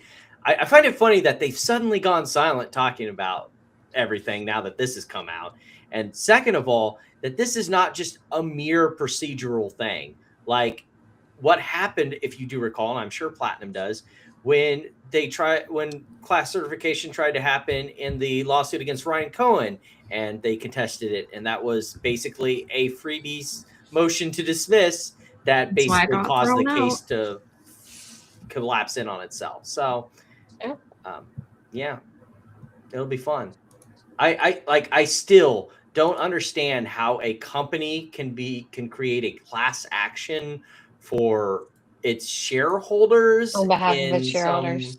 like how are they similarly situated? Please explain that to me. Where on the doll are you similarly situated with your Well, they're shareholders? also selling shares or something. I mean, that's what they were saying. We're right? diluting them. We're diluting That was them, like their but whole we argument. support them. We support them in this. But we're Yeah, because it wasn't even diluting them. shareholders. It would be people who sold shares. Remember, that was the class. It wasn't even shareholders. It was people that sold them throughout whatever time. Yeah, sorry. I got some things here that are making noise at me when they are out of order. And that was the big one that the X Market News was showing for months and months, right? Was that the one? Yeah, Or was that something constantly just banging on about it.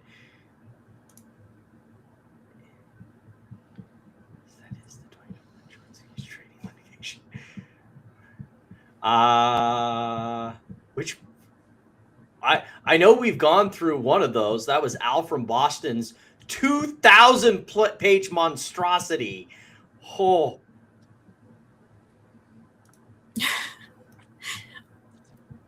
Oh, you can e-beg now on Court Listener. Yep. Which is great. So we had just press a little late pray button if you want people to buy documents for you. We had a late award that was given out for being a shitty father and using your children as props. Apparently, Jay would like to return that award to sender. Unfortunately, we don't do take backsies, so enjoy.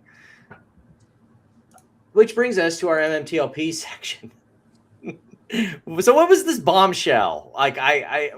You guys are way more into this than I am. So can you explain? You want to do it? Because I heard there was a bunch of hype around this, but I paid zero attention to it. The nuke. The nuke, yeah. You can do it. Okay. So they got a FOIA request returned. Yes, give me 1 second. Do you know what the FIF is? Financial Information Explain Form. that. Yeah, you go ahead. So you can go to their website, and they're basically an advocacy group that represents brokers and their members, and they help with transparency and clarity on rule implementations, like from the SEC, and offerings and things like that. Because it's like, as MMTLP is a very good example of, sometimes these things are so convoluted and confusing that even the brokers can't understand it. Yeah. So they are just a group that explains this stuff, right? And they're very transparent. Anytime they have a meeting about it, they put it on their website. Like, you can go on their website and look up MMTLP. It says everything that they like. They're not hidden or behind any closed doors or anything like that. So they reached because out. if they were hidden, why would you be able to get the FOIA in the first place? Right. Well, not only that, but whatever. It's also on their website. It is. It's also on their website. It's public information. They just didn't know where to look for it, right? All the stuff that's in the FOIA. Yeah, they had never even heard of this group, and they didn't even know what to look for. But anyway, so they reached out. The FIF reached out to the SEC about the rights offering that. Corax, do you know about the rights offering? Right. I was going to say, Platinum, you did the rights offering. So the Of course. right. Did you hear about this? No. Like, do you know anything about the rights offering? The S1 they The filed only for the rights offering I know for about is Nuco. the silly AMC thing. That's No, this was the S1 they filed for Nuco. Okay, no. Right. So they did the original S1 for the Nextbridge shares, right? We already know about that. Then right after that, so you can see this is from September of 2023, and they're talking about this because they had filed an S1 to do a rights offering, which, I mean, if you know what a rights offering is, it basically like gives shareholders the opportunity to buy shares later on at a certain price, which, okay, but they were only doing it for shareholders that moved over to the transfer agent, and they were going to give them a portion of Nuco, right? But only whatever percent on a company that doesn't exist. This was right. the rights offering on a company yet. that didn't exist, a subsidiary. So they were going to create Nuco, and they were going to give them a percentage of this Nuco, only based on whatever percentage actually moved to the transfer agent of this non-DTC. Oh, that one, the one that was Yes. after. Okay, the second S1. Okay. Yes. I'm up to Right. speed now. The second S1. Okay, exactly. That they ended up withdrawing. That's the S1. Yes. They ended up withdrawing for a reason other than what the FIF is even reaching out That's about. right. Yes. Okay, that's the best part. But okay, Yeah. continue with the emails. So it's just, a group of FIF members have asked me to reach out. So this is Howard Meyerson, reaching out to David Saltel, what's his name? Saltiel, like the guys at the SEC. SEC people, yeah. Yeah. Asked me to reach out to the SEC to try to schedule a call so they can communicate certain operational concerns about the process that Nextbridge is proposing.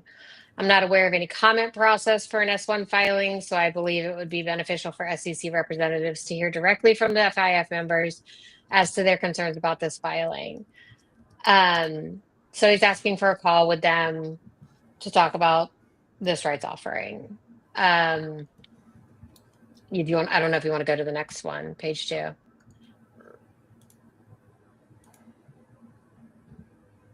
So apologies for the delay in getting back to you.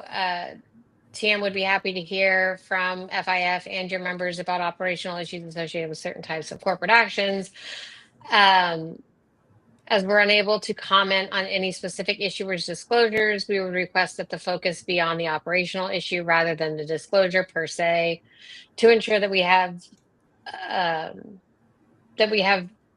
engaged, I think you meant to say there, the right staff.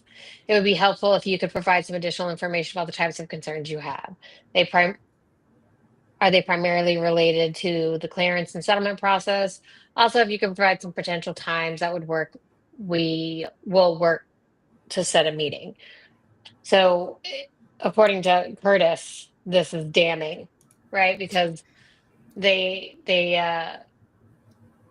refused to talk about, what did he say? They couldn't talk about the specific issuer or something, right? So this is damning information. Go back. Which one is this? Go back. So this is the problem. So this is where he's saying what they want to talk about. So they're saying participating customers are forced to transfer shares held in their IRA accounts by trustees that qualify for IRC. What IRA lets you trade this? Oh, I guess it's an IRA, a lot of them. Self-executing. A lot of them had it. Yeah, a lot of them had it Holy in their shit. IRA, right? And so, so fucking dumb.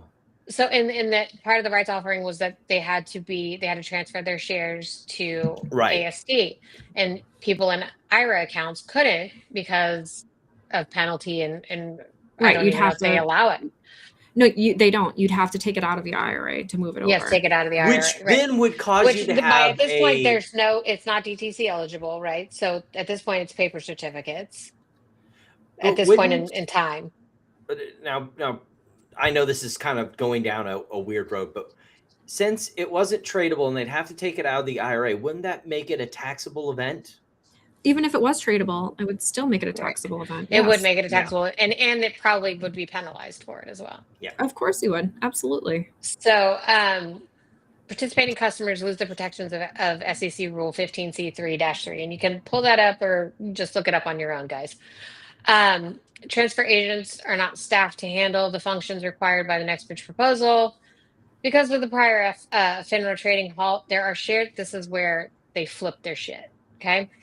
Because of the prior FINRA trading halt, there are shares on loan that lending broker dealers cannot recover. So they believe this is saying that FIF knows that there's naked shorts in this, and they are trying to coerce the SEC into not approving this S1 because of naked shorts. Now, first of all, never mind the fact that their filings are horribly out of date and all sorts of fucking. First of never all, mind the fact that if they they're were on naked loan. shorts, You can't have a naked short if with they were shares on naked loan. shorts, if they were naked shorts, they wouldn't be on loan from a broker fucking dealer. Yeah, Right? they Like, wouldn't need So to many do layers anything. of this shit cake that like just this dissolve. is clearly showing that there's been a locate from a broker dealer, right? Like, what's a naked short, right? It doesn't have a locate. It's clearly they have a locate here. But anyway, they think this is the smoking gun. So it says, if the SEC approves the S1 filing as proposed, lending broker dealers will not be able to recover these shares or the equivalent warrants on behalf of customers. So Which we've known as this of right already. now, correct. As of right now, anyone who was short MMTLP into the halt is currently short Nexpert hydrocarbons. It just happens to not be trading. Which means the price is effectively zero. Well, It is yeah, zero. of course, but it doesn't change the dynamic of the transaction. Like Farmer Phil was short MMTLP into the halt.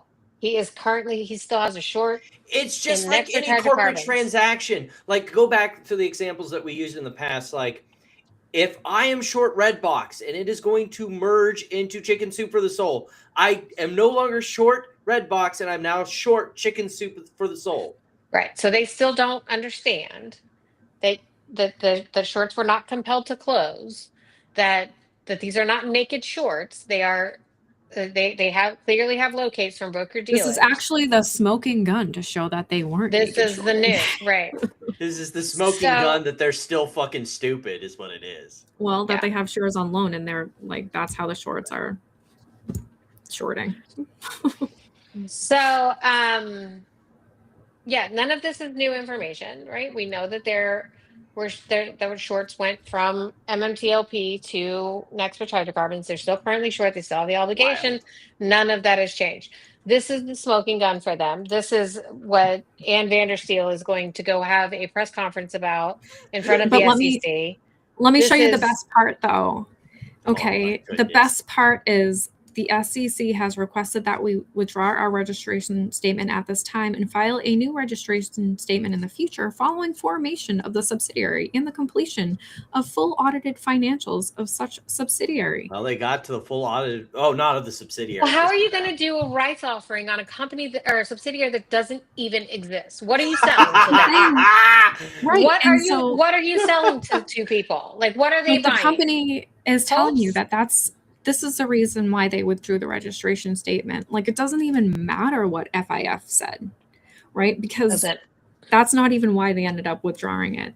Like, create this new co first, put out the financials for this new co first, and then we'll talk about the S1. Well, and basically what the FIF is saying is, look, like, we'll take Phil, right? Currently, Phil has the obligation. He's short Nexpert hydrocarbons, and whoever he borrowed those shares from, which was probably Schwab, has a borrow. So, like, Schwab has the borrow on their books. Phil has the obligation on his books. So those shares that are now paper certificates, right? Like, those can't be sent to a transfer agent because Phil still has an obligation on his books, right? So if Nexpert hydrocarbons ever trades again, he'll be short. And he is the current owner of those shares. Mm-hmm. Right. So, like, they can't transfer shares from a broker dealer like that are on loan to Phil and then put them in that other person's name while Phil is still currently holding the legal ownership of them because he borrowed them and is short stock. Right. So, like, they can't transfer it out of street name into somebody's own personal name while Phil is technically the owner because he borrowed the shares. He's not the beneficial owner, but he is the owner. And so, like, I don't get what they don't get, but they don't get something, and they think this is a smoking gun. And Ann Vandersteel totally is going fucking to go. not. And it's totally fucking not. Well, they It's think not. that TradeStation saying that they can't recall the loan shares is It's them back to that same admitting thing that again. they oversold it. The only way that is I not what think they're the only way that saying. the only way that it could work is if they did a courtesy close for like people like Phil who were short this, but they wouldn't even be able That to would do that be, because that the would be shares still claiming it worthless. exist. Right. Yeah. They would be claiming it worthless. They still exist. There wasn't a Form 15. There's not any way for them to give them a courtesy close on this. And that's what the FIF is saying. The FIF is saying like it can't, like operationally, this this can't won't work. happen. Right. Logistically and operationally, this cannot happen because, like I said, Phil is technically the owner of those shares. So you can't transfer them into Anna Trade's name. And they're right. Yeah. Right. But if Phil was Alrighty. naked short, then he'd be fine. And they'd be fine. If Right. they were just doing all naked shorts, they wouldn't have to worry about this shit. Right. There's just like so anyway, they think it's all like this is it. This is how they're going to get paid from I don't know who, but somebody. And magically. Yeah. Oh, but and correct. Vandersteel. Ann Vandersteel is trying to get a permit for the SEC for January 12th. Put it in your calendar. January 12th, she's holding a press conference. They've And been they're gonna melting get down Ham's over this truck. every day. Alrighty, I need to quickly put in a vacation to DC? request. Please put that in my calendar, please. I'm gonna go to DC. Okay, yeah, and Can you then go to today's DC live argument stream was for us, about please? Oh yeah, like we'll get us like one of those ESPN sideline desks, and the three of Mhm. us can just be there. And the Yeah. idiots I are would be here there. again. right. Yeah, I would be And- somewhere and far away, like in a window then or something. they have this Not too like close. they have a Zoom call with Ann Vandersteel, and then they have this other Zoom call with Patrick Byrne, and then Well, we'll get to the Zoom call with Patrick Byrne, but before we get to that, we kind of have to have the lead in because is it Junk or is it Busy who's trying to use Patrick Byrne to get on the Alex Jones show? Busy. I think it's both.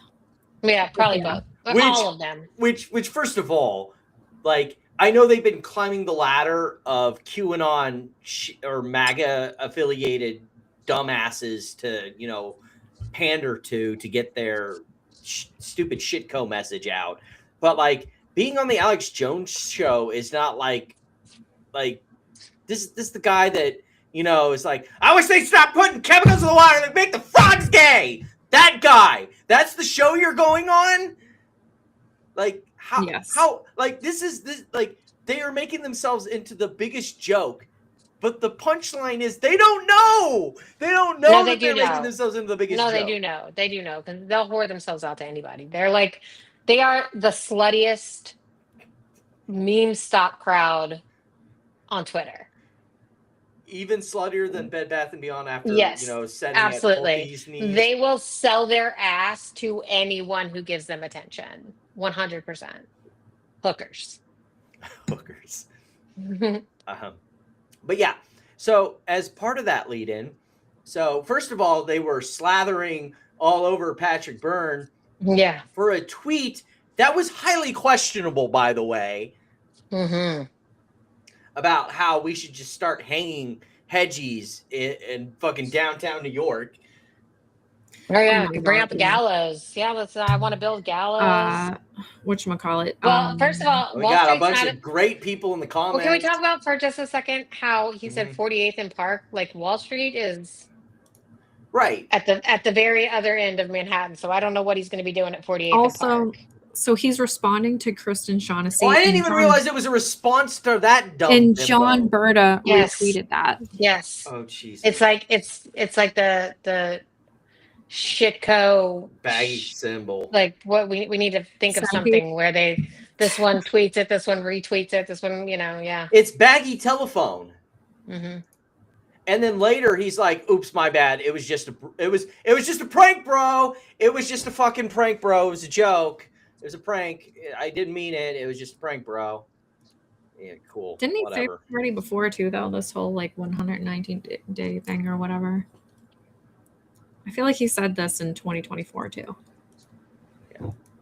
And so then they decided to get him on a live stream. Before the live stream started, we got this wonderful gem. I'm gonna get mine Go. Well, now you understand the title also, the FIF collusion. Yeah, congrats. Yeah, we got the context out of the way too. Amazing. We're very efficient, even though we're doing a 3-hour live stream. Yes, you got involved in a conversation between Jack and I where we had Imagine how long this live stream would be if we weren't efficient. our conflict, and that is a conversation that Jack and I should have at some point whenever it's appropriate. Extra. That's for you to pull up later. But I blocked you because of the threats that have been made, and I have not received an apology from you. Okay, guys, you guys could have it added DMs. I'm blocking. I didn't know I made. What lad? Yes, John Doe. And then we got this part, which was when Patrick finally arrived. I do want to caution you. I've heard one thing about you folks. You've gotten some people rattled with talk of violence and such. Is there any truth to that, Jamie, or is that just disinformation? Some of it is disinformation, but some of it has not been proven. I know that we have a faction and the other side, let's just say, per se, that it's not in agreement with our community. And I think you faced that in the past, that you have people, the naysayers, trying to continuously prove us wrong. Some of it has taken place online. And some of it, for example, FINRA has said that there's been some threats. And so we don't know if that's actually some threats. Like I've chronicled. You have Jack's part some on here of too? those threats. Oh yeah, we're gonna play some. Do you have Jack's part on here too? I don't think so. But Where he says from that Sam, it's, so it might be. That it's people posing as community members who are No. It's definitely not posing as community sabotaging members. Some of them are on Meltdown from my personal post where they talk we're about. gonna play some. Go ahead. Like literal bomb threats. No, like just wait. Like literally alluding to Timothy McVeigh style bomb threats. True. We have a lot of people in the community, and individuals are just that, individuals. But if and when it's ever even remote, Okay, like this point, I also hate this whole. Well, they're just individuals. They don't represent the community. They're not representative of the community. The person I'm about to play, I believe, was on the Zoom calls with these people. But go ahead. Okay, but I hate whenever that happens. John did the same thing when I pulled up the threats that people in Project Popcorn have made, and he's like, "Oh, well, that was just one person. Never mind that there's like a laundry list of people that you can." totally alluded to, the community as a whole immediately nips it in the bud and shuts it out, and we're not for that. That's not what we stand for. We're not okay with it. If individuals say something immediately, whether like I host and co-host, I'm Jack, and no matter who's up here, He's one of the chief ones that make the threats, so like I don't know how helpful that'll be. even not even the hosts, just whoever has a mic or even in the DMs. Like again, there is a video on this channel of some of the threats that he has made. If you want to go listen to that. Is immediately shut out. We're not for that. And the community as a whole has never once even remotely thought of violence or threats as a means or a pathway. You have to keep the culture one that shows you do not condone that, no matter how frustrated you get. My point is that the first thing I've heard when I've been asking around now, sort of outside the circle, I've now heard from a couple of people I trust that this is what's associated with you guys. So you really have to make sure your community filters that. So I'm very busy to get. I'm going to start drizzling this out. That this is an issue. Drizzling. The next issue that has to be Not the word focused I would on use. after election integrity. And then I believe that you guys are going to work together to try to get on Alex Jones together. So Yeah. I just I can wanted make to. sure I'll bring it up the next time I'm on Alex Jones. I will bring up the market reform movement. I'm not going to get behind any issuer. I will say, as much as I don't like Patrick, I like that he's like, I'm not going to shill your fucking shitty stock.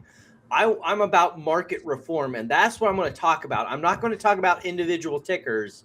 I'm going to talk about the policy I want to advance. And you're not going to play this game with me where you're going to try and make this about you. So, one last So thing. if you go there, if you go just a little bit further there, Jack's gonna say, "Oh, yeah." I've told you, but I'm going to talk about this movement. Okay, so it cuts off there. Okay, well, so he No, well, says explain there, it. he's like, sir, I just want to say that there are a lot of people, talking about shills who pretend to be part of the community and say, you know, these things and pretend to be us and say that we're the ones saying violent things. I just share. I sent you the screen share. Right. I just want to get to this really quick. That he also pointed out that, like, you guys are saying you're all about activism, but actually you're kind of pussies. You're not actually about activism. You can't even do the basic parts of activism. And well, yeah, that's right, Patrick, because it's just a fucking grift. They just want money for themselves. They don't want money to actually, you know, advance political change. It's all a fucking lie. And the sooner that you catch on to that, the better it'll be for you. That's right. Stuff up. So this is, I'm pretty sure this guy has been on quite a few of these Zoom calls and been a big part of all of this. Most of my thoughts are fictitious for entertainment purposes only. I'm gonna try to get you pissed off to do something. Fucking coleslaw eating piece of shit motherfucker. Look at all the people in little there. baby pissing and shitting in your fucking adult diapers. Take them off first, roll my sleeves up, and beat the living fuck out of you. I see your fucking name there, and I wanted to reach through the fucking screen, grab you by the fucking throat, rip it out, take your balls off, and shove it down your fucking neck. How come There's I the guy got with congressional his members kids. telling There's me the guy with his kids. touching that? Yeah. I find Doing a videos. personal connection to someone who's a market maker. I think they go by what is it, GTS? I'm gonna fucking do it. I'm gonna pull it. If you could pause that just for a second, Amy. I this guy. agree with There this I was. statement. Took me like because there, like we've talked about Steve Hassan and a lot of stuff by him, and this he points out stuff like this: the use of the word "you" without your permission. Mm-hmm. You. When was I included in this? You. When did we talk about me being included in this? Mm-hmm. All right, continue. I think 2 months. I'm outside his house, and a cruiser shows up. Well, sir, I'm gonna have to ask you to leave. What am He's I doing outside wrong? of We're not Aaron gonna Lewis's ask you house. again.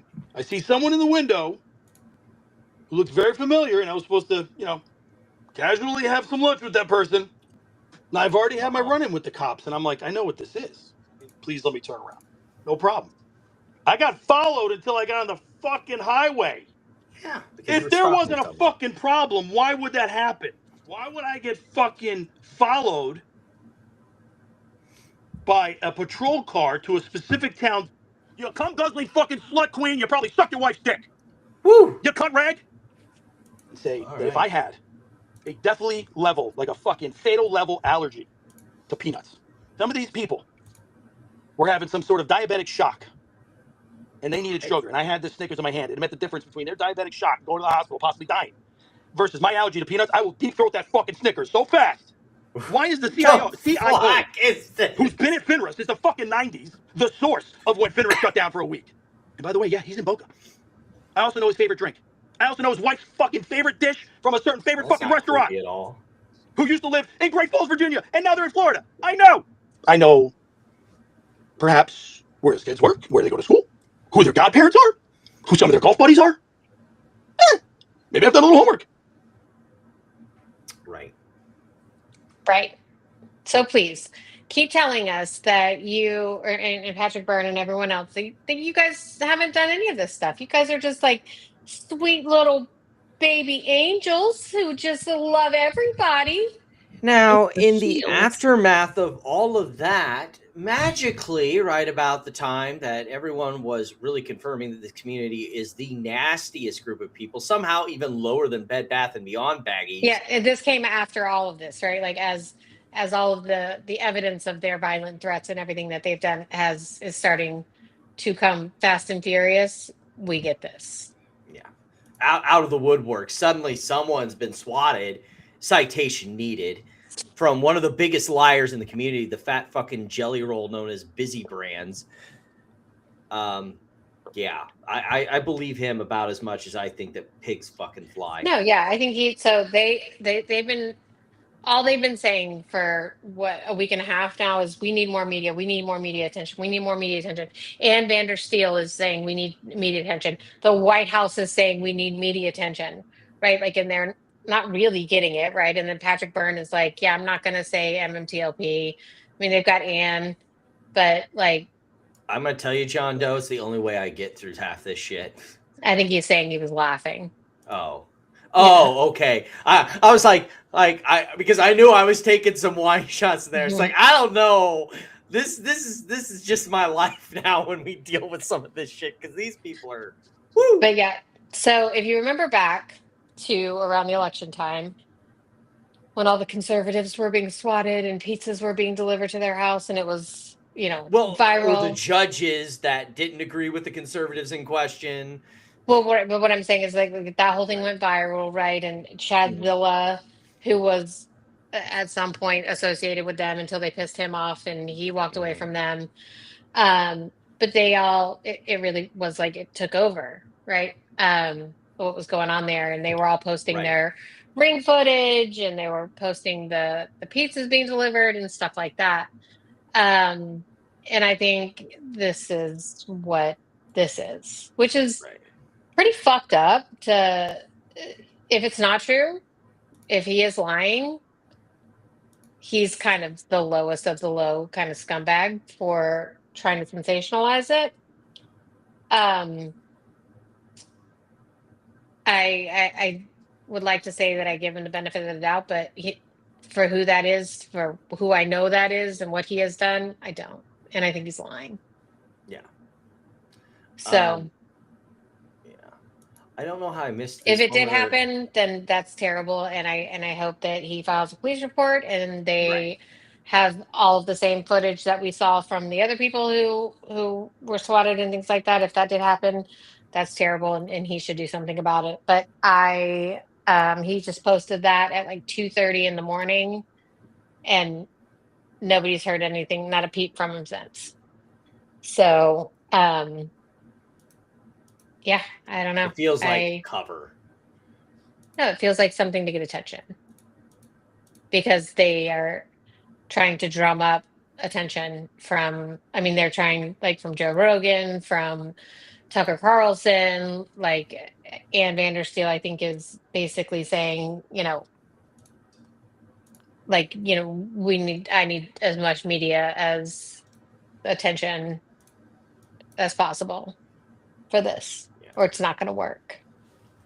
I don't know how I forgot this one. I think it's because it came from the official GameStop X account is the reason why it didn't end up with the Bed Bath & Beyond stuff, and is instead in its own little thing. But let's go ahead.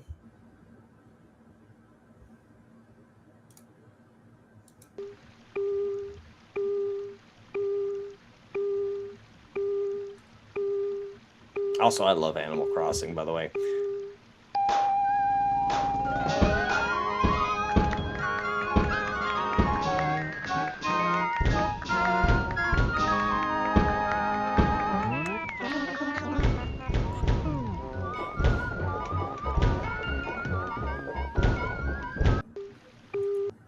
And there was like, did they clip it out? Because it used to be there was like Teddy or something in there. There it is. Yeah. The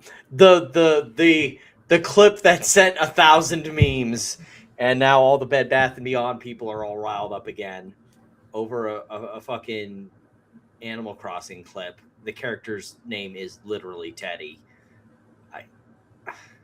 Of course, this. Oh boy, I didn't see this. When this was on New Year's. I didn't see this one. Yeah. So they won again? Oh yeah, they absolutely won. Okay, fantastic. Super are getting paid. Absolutely. Congrats. Who's getting paid, though, is a really big question, because there have been a lot of rumors of more massive store closings coming from GameStop. I don't know, like, the veracity of some of these. I know that there's been trickle in, so I don't know what the exact number is. And I assume we won't know until, like, the next quarterly filing for sure. But that's also been trickling in, so I don't know what that situation is. To be determined, I guess. I think the next person we should have on is Kyle, if we can figure it out. For sure. Have you been paying attention to the Kyle saga because I've only been seeing it come across my feed a bit. At some time, I'm gonna have to read this and actually make a video on it because it looks like I love how invested he is in this right now. It's amazing. Well, he's the level invested that I am. I just haven't had time for it. Like, I want to know what is like the drill down. I mean, it's a oil company. I was gonna go for that joke. The drill down on this is, and yeah, thank you. And so I'd like to have him on to see what research he's done about this. I mean, we didn't get really talk about the books when we had him on, but you know, maybe we could get maybe both of them on. They can, you know, fucking huff it out. I don't know. I mean, I could invite him on if you want him on next weekend. I'll ask him if he's free. Yeah, sure. Shoot him a link because I'd like to be able to have a serious talk about this. Last time we had Josh on, the only thing we got to was the fucking conspiracy theories, meme stalking. Yeah, but I think that these guys are like like Kyle and John Chungus and those, like, they're all just like shit posters. Like, I mean, I think Kyle, like, no, he knows what he's talking about. He does. He knows what he's talking about as far as it goes. Yes, also for a sure. shit poster for sure. But yeah, and he's like one of my favorite shit posters for sure. But so is John Chungus. But yeah, so yeah, I mean, it won't hurt to ask. I was 6 years deep in the United. I will say that I have exercised some of my contacts to try and get some more lowdown on this, but they also have a real life job in the oil industry, so they're kind of busy. I mean, like, the first paragraph of this is art.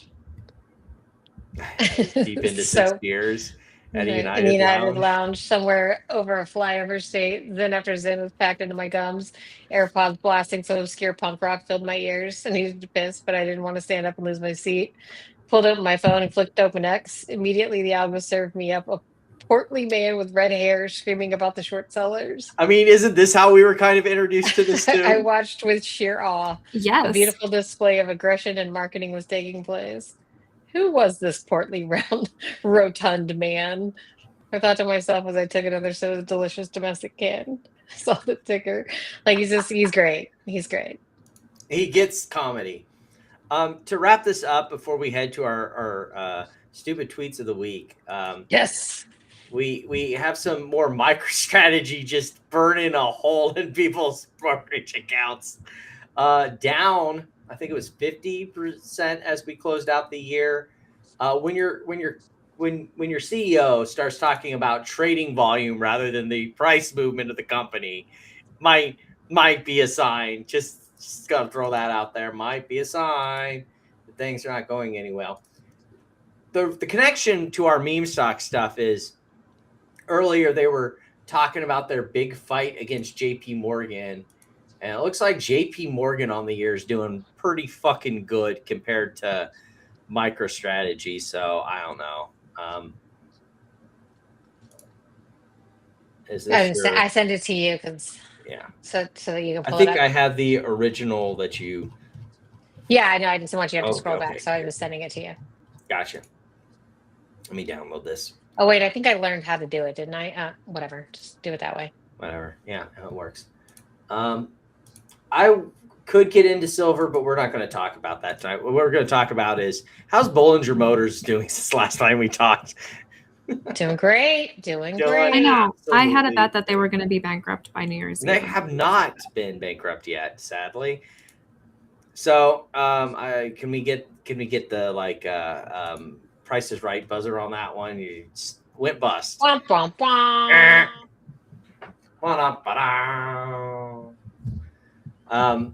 don't think I'm going to do much better. I think I'm going to have the overbid, but we'll see. Like, they've still got like 2 or 3 active lawsuits. The shareholders lawsuit. They have one of their suppliers or distributors suing them, and then they have a former employee suing them. Like, cannot last much longer. We need to check Ocelot. Didn't Ocelot tweet it out? I don't remember what my date is. Was it January 25th or March 26th? I don't remember. Ocelot tweeted them all out, didn't he? We can go back and check. I think so.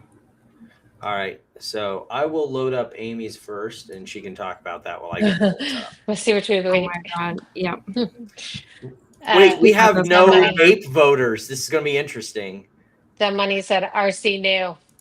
PB said he was waiting for Houston to be arrested. Now we can get paid. That money says he put up a post. Yeah, that's right. Houston lost it, put him in the spotlight, and now this. It's beautiful. Bullish.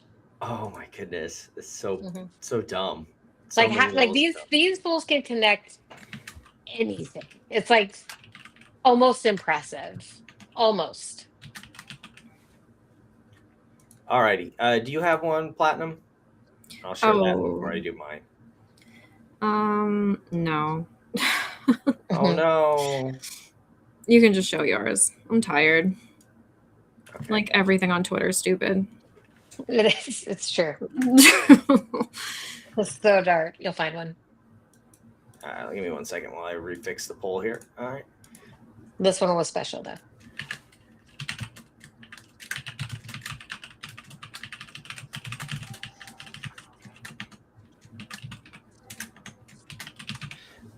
All right. Mine is pretty straightforward. I've already shared it with Amy, so she knows what's coming. I think I've got a banger.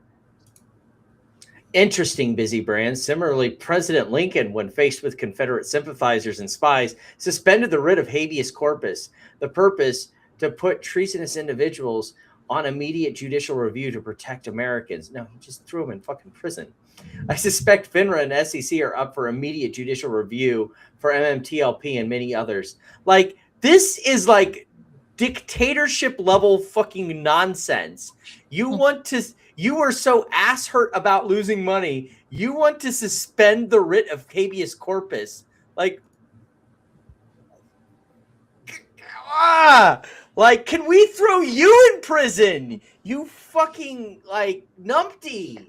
Holy fuck. And That's also, the FOIA for the guy. record, they're praising this like, oh, Lincoln did this great thing. Yeah, this is a black mark on American history and a black mark on President Lincoln's, presidency. This is one of the things that people hold up as fucking atrocious. Like, what are we even talking about here? Oh my goodness. Anyway, if you're on YouTube, there is a poll that you can vote in. If you are on X, you can voice vote in the chat. If you're on Twitch, oh wait, Rumble fucked up, and so there are no Twitch people tonight. But if you're on Rumble, you can also voice vote in the chat. Rubbing my ex, poor guy. Yeah, unfortunately. Was here for the live stream on New Year's. Maybe that's what happened. It's like, all right, Rumble, like Restream was like, okay, Twitch can work on New Year's Day after this weekend. No, we're cutting you off. No, we're done. No, we're done. We're over it. We're done. Any final thoughts to leave us with tonight? Give people a little more time with the poll. Any New Year's resolution? Yeah, welcome back. I don't believe in New Year's resolutions. No New Year's resolutions. Any for you, Platinum? Anything? And like, what we got going on here? If I want to do something, I'll just do it that day. That's it. I hate like doing something like being like, I'll start Monday. Come on, I need another vote from somewhere. Vote from somewhere. Are we tied? Yeah. Okay, let me think. Platinum can be the tiebreaker. Wait, let me see. Dumb baggy shit or no, it's gonna be rid of habeas corpus. You know what? I saw that like over maybe a week ago, and she was like, "Don't say anything about this out loud." Just holding it very close to the vest. So yeah, I think that's a good one. I would have to vote for Amy. How can you deny that the suspension of habeas corpus is fucking? It is terrible. Hello, he's saying Ryan Cohen waited for Houston Wade to get arrested for like trying like to pay out BBYQ people, and that Ryan Cohen knew that Houston Wade was a pedophile. I don't cheat. I do not create naked votes. synthetic YouTube votes. YouTube votes. In fact, YouTube won't let you vote. I would have to go to an alt account and then vote. That would be a synthetic vote. Yes. Counterfeit votes. Counterfeit votes. All right. Well, it's great to be back again.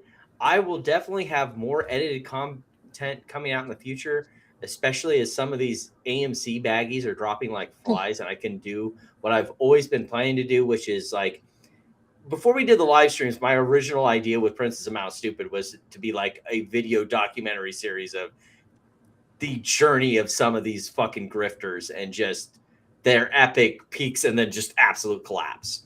And we're starting to see that with some of these people. So, well, Ian Carroll was just on trying Carlson's, to, yeah. Kyle now is fine. You're good. You're good to go.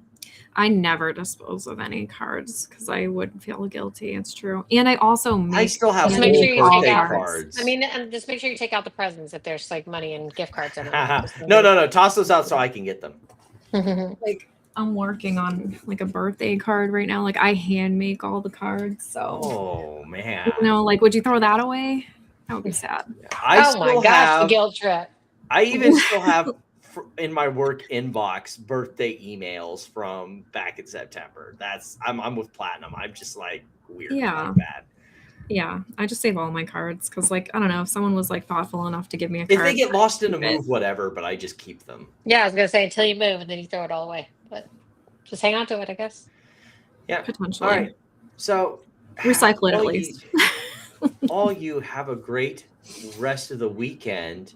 And we will see you next Saturday. I may, because I know Wednesday will be my early day off, we may have another entry in the PP Show Rico files because I have some extra stuff to add. Some dots to connect, as it were. So, oh boy. Oh, you're gonna write a book? Oh yeah, absolutely. I'm gonna have AI do it for me. So technically, did I write it? Anyway. No. Ooh. What if instead Wade gave you a card from jail? I wouldn't even bring that in. I wouldn't even bring that in my house. I would be like, how do you know my address? Is there a way that we can dispose of toxic waste? I would litter that and just throw it right in the gutter. All right. Y'all have a great rest of the evening. Good night. And we'll see you.